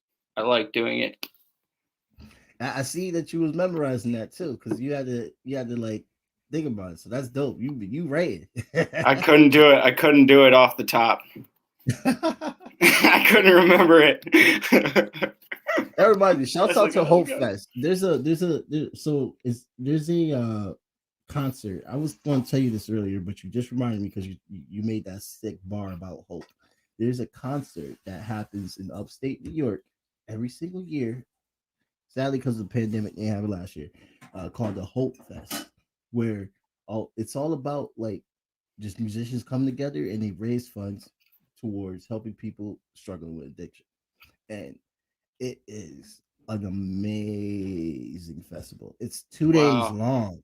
It's like, and That's when sick. we played, we had to like get goat. They had to pick us up in the go kart, so I felt all official. I was like, put my music equipment in the go kart. Oh no way! You played there? That They is drove us into the sick. field. I thought I was in like I thought I had a record deal that day. I was like, man, this is y'all are too official. Hold on to that feeling. Hold on to that feeling. You're gonna have more of that. Just more of that. You're gonna get more of that in your life. Oh no. Feel into that. Feel into that. You just call on that. Yeah. There's a lot of ups and downs with entrepreneurship, but I know what you mean. Those moments when you're like, oh my God, it's happening. The dream. That's dream, awesome. Man. That's awesome. It's freaking amazing. And I think that when you're talking about like the high what's the name of your natural highs? Natural highs. There it is. I was gonna say the high minded. Natural highs. I think like for me, what keeps me sane is because my natural high is music and my natural high is activism. And I feel like that's kind of weird that my natural high, where I would say that it's activism because it's also a sacrifice. So I don't think sacrifices are natural high. Um, I mean, maybe it's a natural high. Actually, I'm take that back. I don't think it's natural high because some people, it's probably a natural high to them because they feel like they like are on top of the world. Everybody's like pay attention to them because they have this one cause. But to me, it's like okay, so here I am analyzing myself. I think the sacrifice to me is a natural high. If I didn't have any of that, who would I be? You know? Yeah, yeah. I hear that. Did I just get into deep? No, I think I'm following you. I'm following you because I think that it gives you passion, and that passion is a natural high. Like you're like motivated, you know? It gives you passion, like you're gonna fight for fucking justice. That's a natural high because now you're filled with passion for something. And it is a sacrifice, but it could also be a natural high, you know? And I a didn't want to very worthy. compare it to a natural high for a minute. I was a little concerned because I was like, I don't want it to sound like, oh, like I enjoy this. I don't, but I am very passionate about it. So I think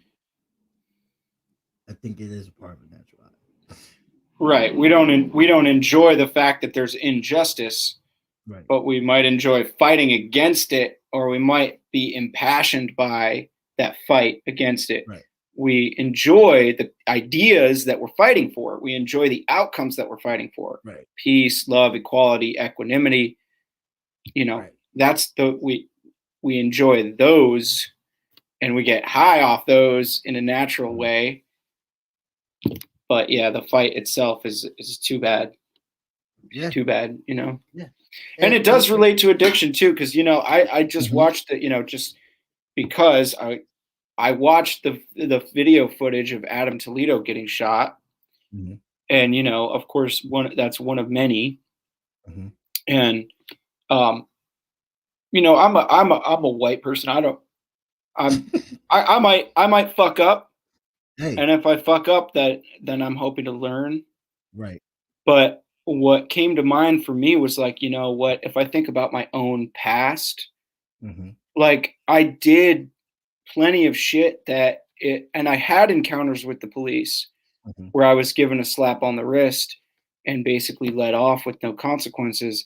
And I really do believe that if nothing changed in that situation other than the color of my skin, if I had been a person of color in those same situations, the consequences could have and would have been way worse for me doing the same thing and being the same person. If I just had a different skin color, you know, then my life could have been in jeopardy. Whereas with white skin, I was let off. So obviously, nobody should be getting fucking shot because, you know, like they're not doing anything wrong. Like Right.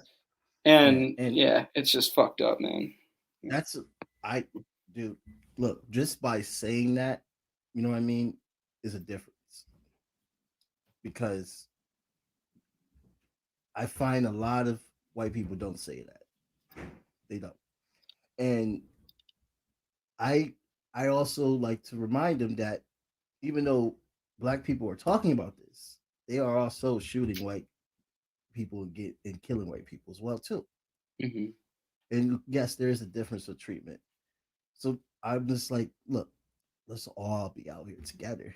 Mm-hmm. Mm-hmm. Mm-hmm. One's getting murdered, period. Especially Nobody. when Yeah. you compare data to other countries that are, I hate using the first world term, but we'll use it. Mm-hmm. I don't like using the first world term, but other first world countries, Mm-hmm. their training is longer and they haven't killed anyone in decades. Um, Mm-hmm. it's literally just, why can't we just fucking at least copy what Mm-hmm. another country is doing that's better? Mm-hmm. Like Mm-hmm. Americans are all like, oh well, we lead the nation. No, we don't. We lead the nation in bullshit. we lead the world in bullshit. We don't really lead the world in sophistication and stuff like that. Like we don't. We have to like literally like unlearn that this is not the greatest country. We can make it the greatest country, but we're Mm-hmm. definitely not there. Not there by the long shot. And I agree. I completely agree. people like you is helping the movement just off of that. Just I off of that. appreciate that. People like you because what you're doing is helping people with their addiction and you understand them and you're a life coach. So you're also helping people make their lives better. And that is what's moving. That's what makes America great. Not again, but will make America great. What could potentially eventually make America great for the first time. First time. Yeah, right. Yeah, uh, ever.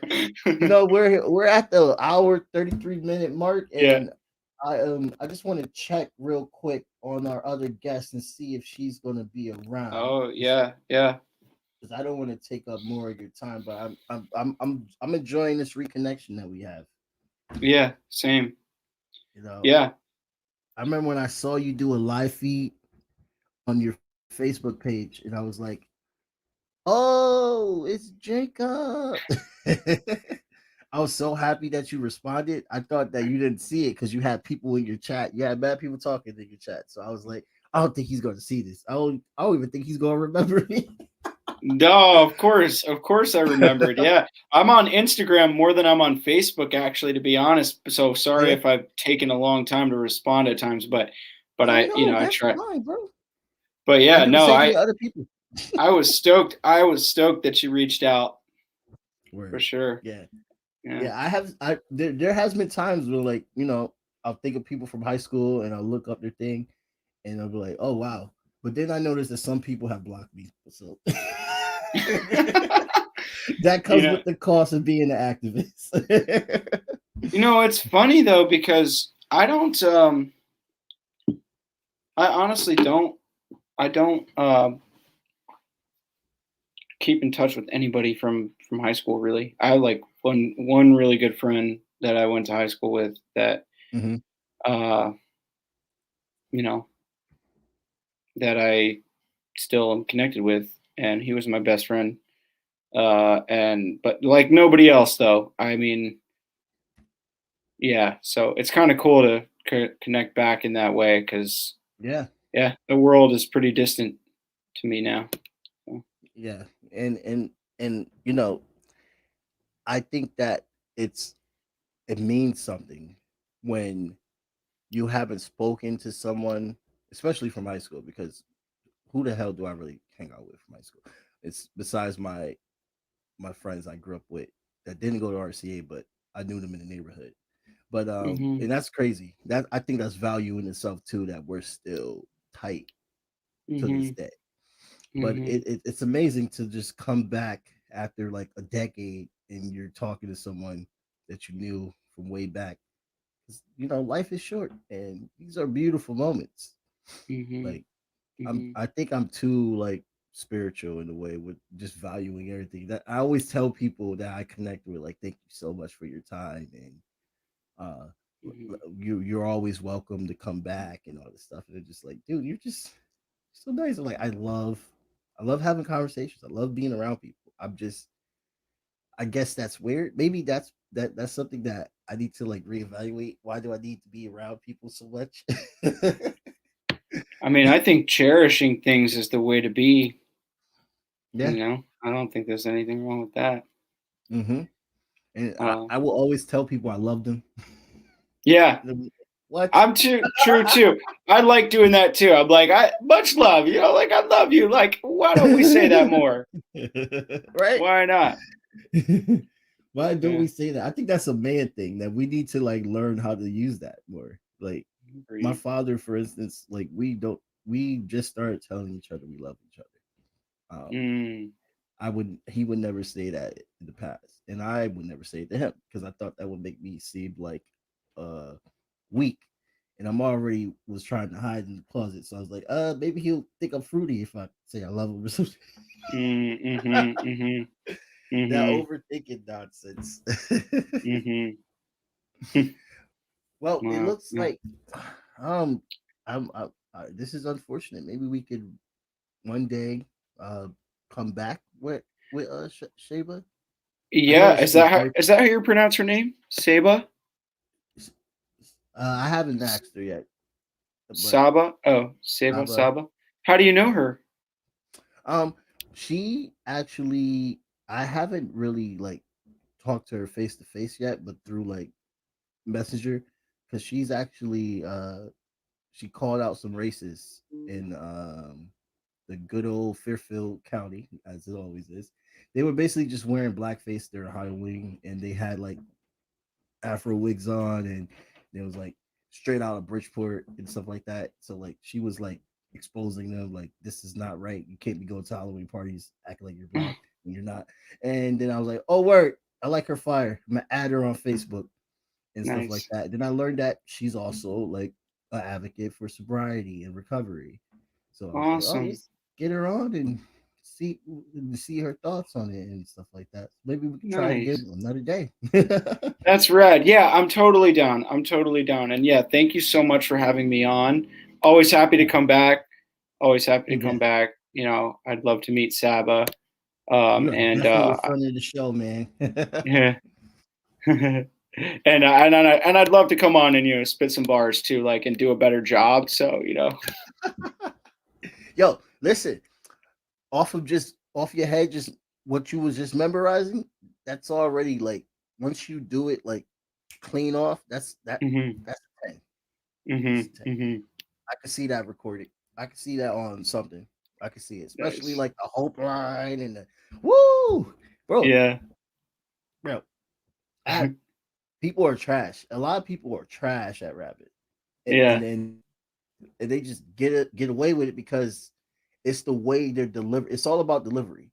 But Yeah. when Yeah. you write down their lyrics, you can tell who was actually like nice with it, like Kendrick, Yeah. compared to like 6ix9ine, who I don't even know why he's still irrelevant.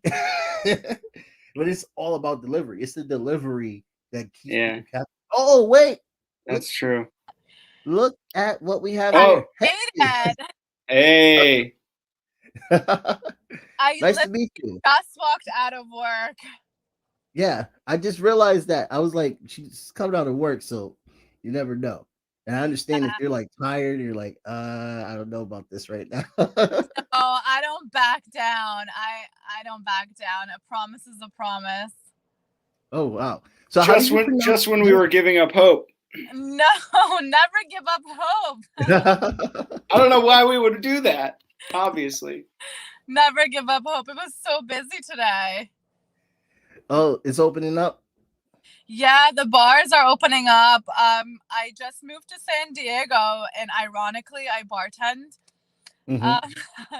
Sober bartender, isn't that fun? Oh wow. But I love bartending. It's just what I did for a really long time.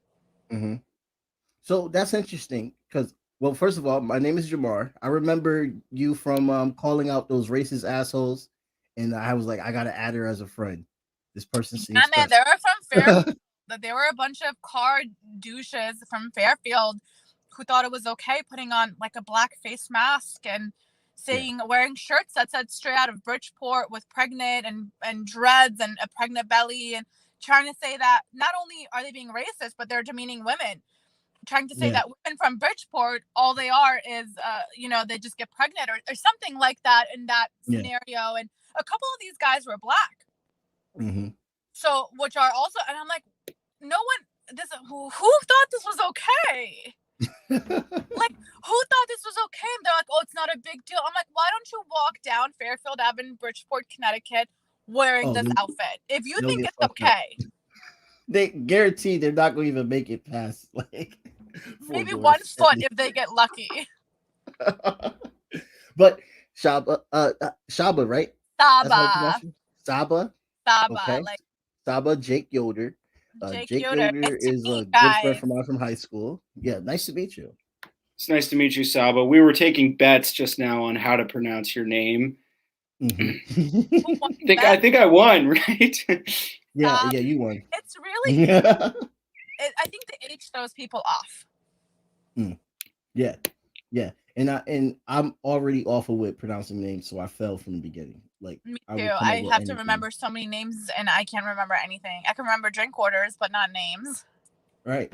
So that's a good question. How are you like so strong minded? Because I have a few friends that can't like chill with me when I'm doing gigs because I'm a musician, and of course, drugs, alcohol coincide with performing and all that stuff. So like Jake talked about it as well too, like how he was able to grow such a great mind by like just going because it's a function for like open mics or something like that. Like it has to be a reason, you know what I mean? Like it makes total sense, and then like he's able to do it and be around people. So like how are you able to bartend and you struggle with sobriety? Maybe it's like a stupid question that I'm asking. There's no such thing as a stupid question, I've been told.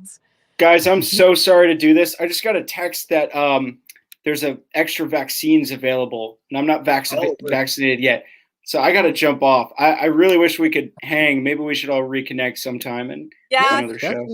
Tuesdays and Wednesdays work really good for me. Obviously not Mondays. Okay, yeah, definitely. It was good seeing you, Jake. It was great seeing you. And Jamar, we'll be in touch, of course. And Sahba, I'll connect with you on the social medias. Yes, definitely. Good luck with the vaccine. Stay hydrated. Thank you. You're welcome. Bye, guys. Bye. Good night. I mean, well, good night. Good day. So, to your question, the bar is like my 9 to 5, you know, like it's my profession and I don't Mm-hmm. really mix business and pleasure. Mm-hmm. Just staying sober is getting easier day by day, but I think it gets difficult during those times when you go out dancing with your girlfriends or when you're sitting Mm-hmm. on the beach, like on vacation or something, you know, and you're like staring at the ocean and you're just in this place of like perfect peace and happiness. And that's when it starts to become a little challenging when you're like, I mean, is a mojito or like a margarita really gonna hurt if I have one? You know, Mm-hmm. that's when it becomes a bit challenging. But the bar, it's just what I love to do when I see people getting drunk. Or there was this one gentleman today, amazing man, who had about 17 drinks, 17 Tangray and sodas. Wow. And he did not act different at all, and it was What? really scary to see people drink so well because I can't. I would never. That's why I gave it up, you know? Right. Right. Um, but he did not flinch. He did not, his demeanor, nothing changed. And he is what I consider like someone who, I don't know if it's a blessing or a curse Mm-hmm. to put a drink so much and not feel anything at all, you know? Mm-hmm. But I'm like, wow, that's scary to me, Mm-hmm. you know? That he can, and he was still going and going. I actually left. He's still there, you know? What? Yeah. Who is this guy? Yeah, I can't say much because of confidentiality, but he's a great man. He's respectful, he's nice, he's very Mm. successful. He's very successful. And maybe he's just got to the point that he just life doesn't phase him anymore, so he can have like 20, 30 drinks, you know? He's a big man. He's probably about 6'4". You know, really stocky guy, but Mm-hmm. I mean, hey, whatever works for you. And that's the thing. It's like alcohol is not the greatest thing, but whatever Mm-hmm. works for you, you know, Right. if you can have a glass of wine with dinner, then so be it, you know. Mm-hmm. But it was really destroying my life. It was taking over, and it's over, like mind over matter, you know. Is this Mm-hmm. important enough to me to let it control my whole entire life? Mm-hmm. um some days it gets hard. I check myself into AA, you know, when I feel Mm-hmm. like I'm struggling with it. I haven't gone to AA since my 1 year sober in November. So Congratulations. it's due. I feel like I should go to one just to keep my sanity going. Right. Do they Um have a lot of coffee there for at your AA meetings? coffee? Yeah. Yes. I Yeah. do So love I was coffee. making a joke about like how like I kept going because I went to AA because I was in like I went to like was outpatient rehab for depression or something like that, Yeah. and they wanted me to go to AA meetings as well too. And I was like, "What? I'm not here for that." And they're like, "Please." So I went and I saw they had so many different flavors of coffee, and I kept going back because of the free coffee. AA meetings always have coffee. That's Always amazing. have coffee. And I'm like, it's some people will like to argue and say, well, you're not completely sober if you're drinking coffee. Hmm. And I'm like, well, you're not completely sober, period, because, you know, the Right, toothpaste that we use has like, it, you know, everything that we do is right, chemically imbalanced for right. the meat that we eat. If you eat Hmm. meat, if you're a carnivore, that's processed and that has addictive, you know, Hmm. additives and stuff like that. So no one's really truly sober, you know. So what I start saying to people is I'm abstinent. I don't drink alcohol, and Mm. um most of the time people ask more questions, but sometimes people I can get away with just because I everyone doesn't need to know your personal business, you know. So I just Hmm. keep it pretty simple. But those AA meetings have so much coffee that like by the time I'm done with the meeting, I feel like I'm so high because I had like 4 cups. I'm like I'm talking to everyone and I'm just like going 50 miles an hour Yeah, now. I already talk fast, you know, so you can imagine me on coffee. yeah. I That's the just thing I can't have to take a stop. break from. I have to take a break from coffee because coffee gets me like, uh, and people that know me, they're like, "Bro, you're always loud," and when you're on coffee, like you don't know how to shut the fuck up. Like, it's always something. I mean, gotta pick your poison at this point, you know. Right. A little coffee doesn't hurt anyone, you know. The liquor was just really, really the bad part. And I actually read an article about liquor that said when you drink alcohol, whether it's wine, beer, hard liquor, whatever it is, and it excites you, that's a problem. Because what liquor is supposed to do is it's supposed to wind you down. It's supposed to calm you and relax you. It's not supposed to get you going. And I'm like, dude, it gets everybody going. So do we all have problems? Because it gets everybody going. I mean, I do this for a living, and I see the way people are. The moment they have that first drink, they're like, "Yeah, man, where are you from?" And they have all these. They're all of a sudden interested in everyone and everything, you know. But before they were drinking, they didn't care really. Yeah, my girlfriend has a saying. Oh, time to take a shot. I'm getting sleepy. Then she takes a shot. She might have a problem too, so I want to get her on this wagon. Yeah, we have talked about. It's hard. Relationships are really hard. It's really, really challenging being in a relationship as a sober person. I've tried being with someone who was sober also, and he was insane. He was just what I call a dry drunk, you know. So he had 7 years on him, but he was insane. He was just living to be sober. You know, he wasn't healing. There's a process to being sober. You know, at least for me, I can be sober for as long as I want, but if I don't deal with the problems and I don't deal with the trauma and I don't deal with all of the bad things that happen, then I'm not really doing anything about it. I'm just not drinking, you know? And he did not have anything that he was just insane. He had a lot of problems. He wasn't even talking to his mother, his own mother. He wasn't even talking to his mother. I mean, how can you not have a relationship with the woman that birthed you? Even if she's a conniving, nastiest woman ever, you need to have some kind of relationship with your mother, you know, especially if she's here and well and healthy and alive. You have to have some, at least a higher a buy, you know. Yeah, even the higher buy is pretty good. Like, you know, that was me and my father, because my father struggled with alcohol, and you know, but now he's good and he's sober, and he's one of the greatest men that I have the pleasure to know, and we are so much tighter now. But I had to, for myself, forgive him for that, and once I learned to forgive him, we got so much stronger. Now that's a recent forgive. Just want people to know that it took me a while. I'm 29 years old, and we're talking now when I just turned 27. So it's a reason for you. A lot of people, Jamar, a lot of people go their whole life without talking about anything. You know, they just kind of sweep their problems under the rug, and they go their whole life, and they're just this format of toxicity. Like, you ever talk to someone, and after you're done talking to them, you just feel some type of way. You just feel a little hostile, maybe a little violent, maybe a little tired. It's because their energy is so negative. It literally shows. You know, it makes you feel. I'm all about energy. I'm all about how someone makes me feel. You know. Yeah. And we could definitely tell.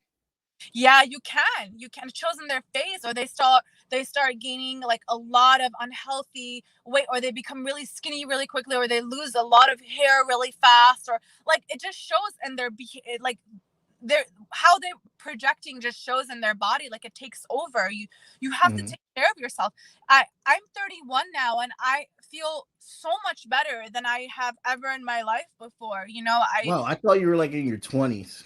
No, I just turned 31. I feel great. I'm always sore because I'm compensating. That working out has really helped me stay sober. I'm always sore, so everything's always sore because I'm constantly working out. But working out has really helped. You know, it really has helped me.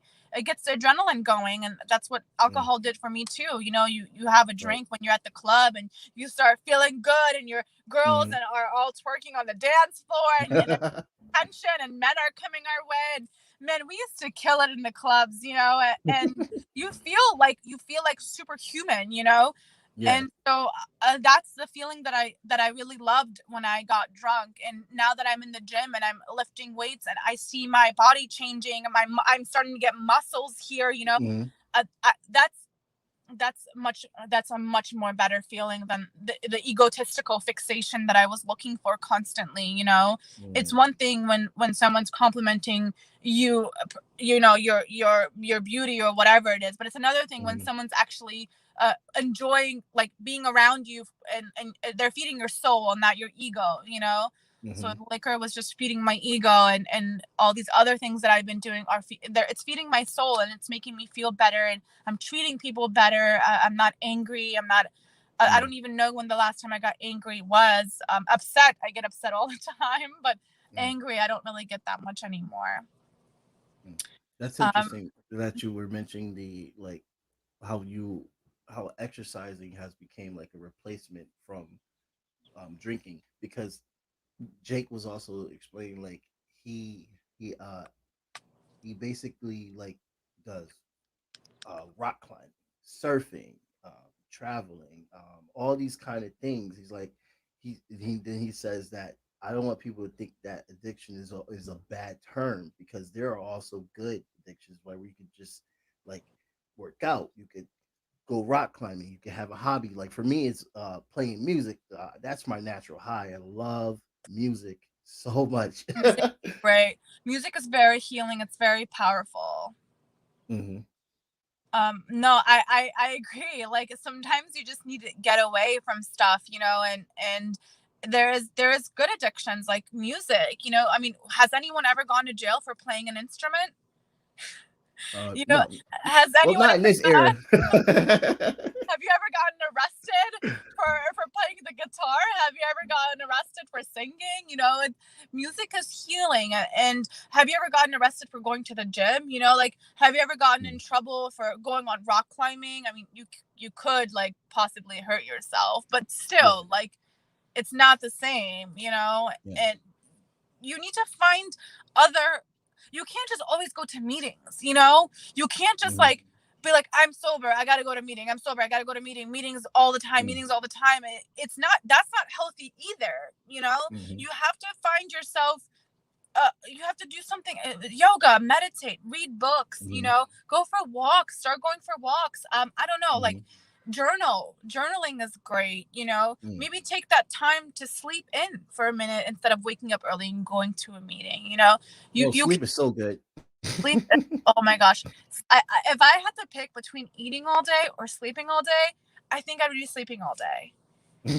Big fluffy covers, you know what I mean? Just big fluffy pillows, a nice comforter, and just like, you know, just sleep all day. And I do love food, don't get me wrong. I love to eat. That's another addiction, you know, eating all the time. You got that's tough.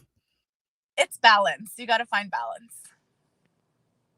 So Your how palate changes too over time. Well, yes, me. Oh no. Well, I haven't. I'm not sober. I don't have like addiction with that. I'm just someone who's like struggled with like accepting my father who had the addiction, and I would say that over time, like I started to understand the reason where he was coming from more, and so I just want people. I just want to center voices. You know, I just want to center people's voices, because I feel like this world is kind of like, well, in this country it's kind of hard, especially in Connecticut. It's like even if you want to go out on a date with somebody, it's like all you can do is go to a bar here in Connecticut. Like it's not like Cali where there's like it's not. I left bad different options. at But the beginning of the year, and I don't regret it. I don't think I'm ever coming back to Connecticut. I mean, Cali has always called me, and I finally made the decision to drive across country. I got in my car. My car is still packed. I just finished a program in LA. I was doing COVID relief stuff, and it was really humbling. It was just a volunteer program.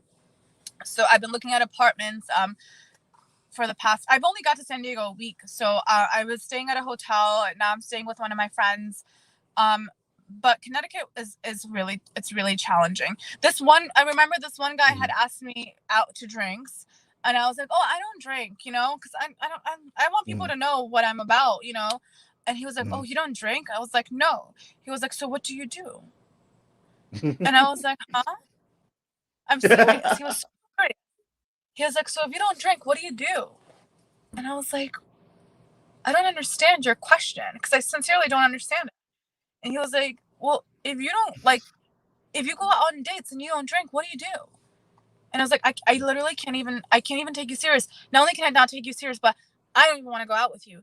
And I just like never talked to him again. That says a lot about a person. That says so much about a person, you know? And Yeah, I've yeah. just, now that I'm on this path, I've just left and right. Everyone wants to go out with me. Everyone wants to go. I'm like, I'm not interested in anyone. Like, I am still on this path and I'm enjoying myself. I'm enjoying my time. I'm enjoying my life. You know, I'll give a chance to someone who I think is worth it, but I always know in my heart that it's not the at a right time. You know, it's not the right time Mm, for me. I'm still mm, trying to build my own life and my own empire before I can meet anyone. And you know, mhm, I'm in a really really sensitive place. You know, I don't want mhm, someone to trigger me, and I'm like, you know what, f you, Jamar, you're driving me crazy, and then I go out and mhm, I get fucked up. You know, um, mhm, but it's within time I'll get back into that scene and into the dating mhm. world. But I'm not dating anyone that's gonna tell me, oh well, if you don't drink, what do you do? I Yeah, can't. I literally can't take a person like that serious. yeah. Because there Oh, are things you could do. There are a lot of things you could do. what? Like So many things bowling. you can do. Bowling. You can go bowling. You can go play pool. You can go. Like he could have rephrased that. He could have been like, oh, so what do you do for fun? You know, instead of being like, well, if you don't drink, what do you Mhm. do? I don't know. Yeah. I don't know. What do you mean? It's just it was weird. There's a lot of things you can do. There's so many date activities that you can do. I have a lot of girlfriends that I still hung out with. I thought I would Mhm, lose. I lost a few people, but they were shitty people anyways. But mm. the Yeah, real they ones don't stuck. count. No, they stopped talking to me the moment I stopped drinking. You know, they're really shitty people, and they were just Mm, people use you. People use you in that scene, in that partying, addicting, yeah. drinking, partying, whatever scene, whatever you want to call it. People use you. They use you for your time, for your looks, for your money, for whatever they can get. You know, entertainment. No one wants to go alone to a bar and drink. Even if Mhm, they don't like you, Jamar, they're gonna be like, I'm gonna go and hang out with Jamar because I know that he's gonna make time for me, even if they don't mm. like you. Yeah, I have friends that just want to hang out with me because I have weed on me, and and then I realized that when I stopped smoking all the time, they weren't around. And then when I smoked again, they're like, "Hey," I was like, "Man, are you serious?" It's so crazy how people rather hang out with someone that they don't really care about than be alone. Like so many people have a problem with being alone. I always go out Yeah. alone. You know, I'm always out alone. I'm always having dinner. Especially here in San Diego, I haven't made that many friends. The bar crew that I work at, the restaurant that I work at, it's great. The bar crew is great. I've built a few people that I really get along with here, but I've only been here for a week. You know, I Hmm. can't make friends that quickly. But I do go out alone. I really enjoy it. I rather have my own company than a really shitty company, you know? Yeah. Right. Right. But the moment you stop smoking weed, they're like, oh, well, I ain't got time. I got to go. I don't know. I got to hamster. You know, I got to go hang out with my hamster. My cat. My cat's home alone, man. I don't. Yeah. And it's like, Yeah. man, fuck you, dude. Yeah. Fuck you, Yeah. Paul. It just makes you actually just it makes you a better person. You're just like, oh, so I've realized that I should never waste my time with that person. And when you get older, you're older than me, so you're just like, it makes you more responsible and gives you the right idea of the type of people you would like in your life.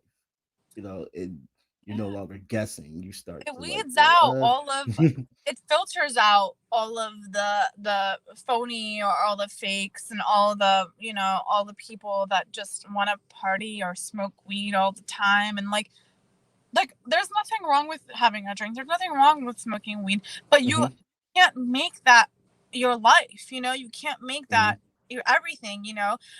I had someone come visit me here and all he wanted to do was smoke weed and watch TV. And we're in San hmm Diego, like we're in yeah, California, we're in one of the most beautiful states in the country, hmm you know hmm and he just wanted to do nothing but smoke weed and watch TV. And I was just like, man, that sucks. What a sad life. Like right. if you can't enjoy the beauty of life, like the beauty of the world and like and just in a clear vision, then you're not really living, man. Mm-hmm. You're not really Yeah, living. You're just I agree. surviving at this point, you know? Yeah, yeah, I agree, and I think that it's also like important to just I don't know. It's a good thought because now I'm thinking about some people. You'd be surprised, you know, when you make good for yourself, when you make good meaningful changes for yourself. They you know, as they say, they want to see you do good but never better than them. Mm-hmm. Mm-hmm. And some Yeah. people don't want to see you do good at all. You know, some people just don't want you to do anything. They just want you to like just do whatever they want you to do. And when you Mm-hmm. make good changes, positive changes for yourself, it weeds out all the people, you know, it kind of filters it. Getting sober for me just filtered my world, you know, it just Yeah. made everything clearer. It made everything bad go away and all the good things are coming my way. I work at one of the best bars I've ever worked at in my life. My Mm-hmm. boss is amazing. I remember I used to work before when I was in Connecticut. I used to work at a bar at a hotel. It was a high-end hotel. They would yell at me when I ate food. Oh wow. Like they did not want me to eat food at all. And I was also like, this was during my bad times, my hard times. My boss now gets me a plate of food and tells me to go eat. Like, you know Oh what I wow. mean? Like it That's just dope. small tiny changes. It's small little changes. My boss will go grab me a fork. The owner of the restaurant goes gets me like a plate of food or like utensils and stuff. And it's these small victories that you have to celebrate. You know, someone Mm-hmm. is depriving you from food, which is a survival mechanism, and another Yeah. person is putting putting food on the table for you to serve to eat and stay well. And these people take care of you. The girls that I bartend with are so kind and loving. They're not catty. They're not jealous. They're not like, Mm-hmm. oh, who's this new bitch coming in here? You know, they're all welcoming and loving and respectful. And and I'm like, wow, I don't even. It's just even just being at a different bar with a different environment. No one's pressuring me to drink. When they're like, oh, I'm gonna buy you a shot. I'm like, oh, I don't drink. They're like, oh, good for you. Oh wow. You know, they're not like, oh, come on, Wow. have one, just have one. What's one gonna? That's not No, common in Connecticut. no, like funny. They're like, what? You don't drink? There's something wrong. Yes. Yes. And Yes. Connecticut's a very quiet state. I love this state. It's the people that make it a little. Connecticut's it was very toxic for me. You know, I had really Mhm. horrible relationships with really horrible people, and not just not just relationships in general with friends and people, and it was just a very Mhm. toxic place. And I really I felt caged in, you know. I felt like my wings were just growing and I was just evolving and growing, and I felt like I couldn't do it in this tiny little space. You know, Mhm. I had to go and I had to spread my wings, and I drove across country. I went to Arizona, I went to South Carolina, to Tennessee, New Mexico. I went to so many places. I got to see so many things, and Mhm. I encourage everyone to do a road trip. I think it's really my eye opening. You get to see more of It is than just amazing.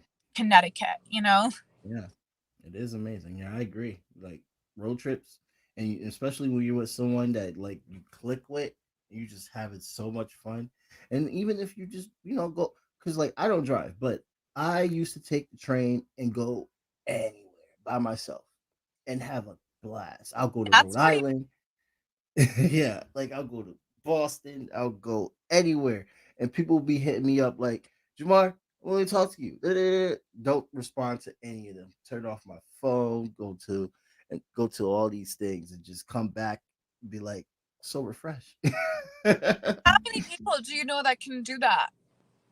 Not really, and I definitely feel like I am so blessed for that because I don't have no kids, and I feel But like I wouldn't be able to but do you know what also that. is well, yeah, I'm so happy that I don't have children. You know, once upon a time I was like, oh, I really want a sky. I really want to work. I really wish that like, but now I'm like, I'm so grateful and I'm so thankful that I don't have children, especially with all the people that I have gotten to know in my life. I'm like, these are horrible men, and God bless them Mhm. all. God, the higher power bless everyone. You know, they're just really bad people, and I'm glad that I didn't have like immediate attachments to anyone. But there are a lot of people that can't even do a regular road trip. No one can actually sit still with themselves for a long time.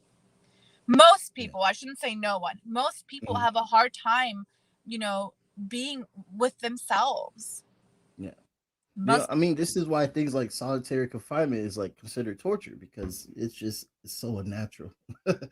It's Just like true. It's true. If someone put me in solitary confinement, I would be so excited. I would be amazing. I wish I had more time alone, I'm always behind the bar making drinks or hanging out with people, or I'm calling my, now that I'm away from my parents, I'm on the phone with them a lot, and my family. Mhm, I'm really close to my family. I love mhm, them. They're amazing human beings. They've helped me so much in my life. They supported me so much. But like I really have a hard time being alone, like not because I can't, because I don't have the time. The only time I'm mhm, alone is when I'm like about to go to bed, and I shut I like I'll scroll through social media, whatever. I'll give myself like 20 minutes. I'm off, I'm mhm. out, I turn it off, and I'm like, oh, I'm finally alone. And then I just fall asleep. And I'm like, damn, I didn't. Really get to enjoy that. So Right. I've made it a point, like if I go get coffee or have dinner, I've made it a point to just like leave my phone behind. Oh, really? If I, My girlfriend does that. it's really healthy. It's really, I really think that's my addiction, the phone. it's a lot of people's addictions. I have my addiction days too. I sometimes have to take like I force myself to take like a week off of Instagram or like Facebook or Mhm, something. If you follow me on Instagram, I post something. My like little story is always lit. I should make my bio always lit because my stories always like I'm always posting something, but it's really mhm. important information. It's really Yeah. funny stuff. I don't just post like selfies all the time, like, oh, look at me. Mhm, I actually post things that are important about um, evolvement, about sobriety. I talk a lot about that, mhm. Yeah. about what I've done, what steps I've taken. I've done a few like blogs, I guess, and a lot of people have reached out, like a lot of people ask for help or ask for guidance or what has worked. Mhm. So I am making some kind of I want people to know that it's not always you see people always posting drinking, those boomerangs of taking shots and stuff. Mhm. I try to switch it up. I post boomerangs of drinking water, and I want people to know that there's more to life, especially younger people. It's not always about partying and drinking and Right. drugs and smoking weed and being like having the latest Gucci and Prada and I don't Chanel, Mhm. whatever. It's life is not about those are egotistical fixations. You know what I Yeah, mean? it's a whole different world, and like I would say for me, like I felt like when I was younger, I had to do those things, but thank God didn't get addicted to it because I don't tell it what would I be now. But like it's just it's a totally different world when you start seeing things from a different perspective instead of like worrying about like if what's popular and stuff like that. It's more healing, just being your own, and it's so important. It is. It is. So kudos to you for going out on the train and just taking a road to whatever. Kudos to your girlfriend for being able to put her phone away and spend some Yeah, time alone. I don't You know how know, she I does that. there was a when COVID happened, there's this really famous quote that went around that said if you can't go out, go in. Mm, And it really yeah, spoke to me. It really spoke to me. I was like, wow, the birds are having a moment. Do you hear them? yeah, I hear them. What are those? All gathered screaming at each other. Um, but that really spoke to me, and I was like, wow, it's so simple, so easy. If you can't go out, go in, spend some time alone, spend some time with yourself. This is a great time to deal with your traumas. Right. Read some self-help books. I know that a lot of people went through depression and Mm-hmm. suicide and really sad Domestic violence. Right. those children that when that went to school and the school was your only fun time or the only time to get away from their abusive family members or Mm-hmm. parents and stuff. And COVID really really messed a lot of families up. It was a blessing for me. Personally, I had a great time being in quarantine. I had just moved back home with my family. I'm so close to my mother and father, so I spent a lot of time with them. I was able to see them, not through a glass, not through the, not from like 10 feet away. I was able to be with them all the time. And it was a blessing for me. I really enjoyed, being quarantined, not working and not being around people. And I had gotten sober like 7 months prior. So Nice. it was perfect. It was perfect. It worked out Nice. really well for me. Are you? So about your family and your background, are you Middle Eastern? I'm not. People will argue that like I'm from Afghanistan. People will argue that Afghanistan is in the Middle East. It's not. It's technically in Central Asia, which people will argue, well, that's where the Middle East is located too. I'm not Middle Eastern. I'm not Arabic. I don't speak Arabic. I don't follow the Arabic culture. It's similar to the Afghan culture, but I'm from Afghanistan. I speak Farsi. If anything, I'm considered Persian.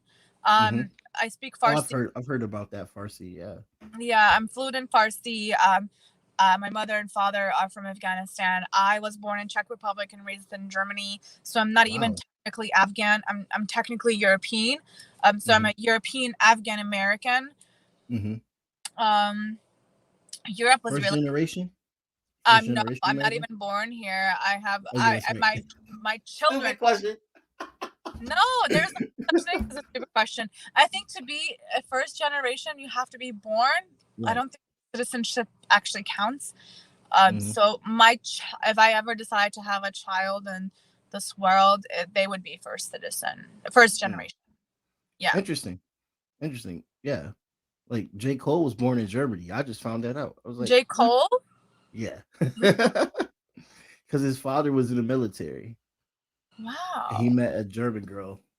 And he was born in Germany. So strange. What a ironic, what a weird, oh my God, that crow just attacked the seagull. Nature. Look, do you see that crow? Yeah. Walking on the ground. Just attacked a seagull. Oh, snap. Isn't seagulls bigger than crows? Huh? Aren't seagulls bigger than crows? They are, but they're beefing, man. Look. There's a seagull. They're beefing. I don't know what it's about. I think it's about food. I just got out of work, so I'm parked behind where all the dumpsters are. I love trash. We gotta do this again because now I'm getting drowsy. But let's tired, do this again. Man. Yeah, we should do this again. We'll do the meet and greet. Maybe me, you, and Jacob will talk beforehand. But we should definitely do this again, and we'll talk more about sobriety or whatever.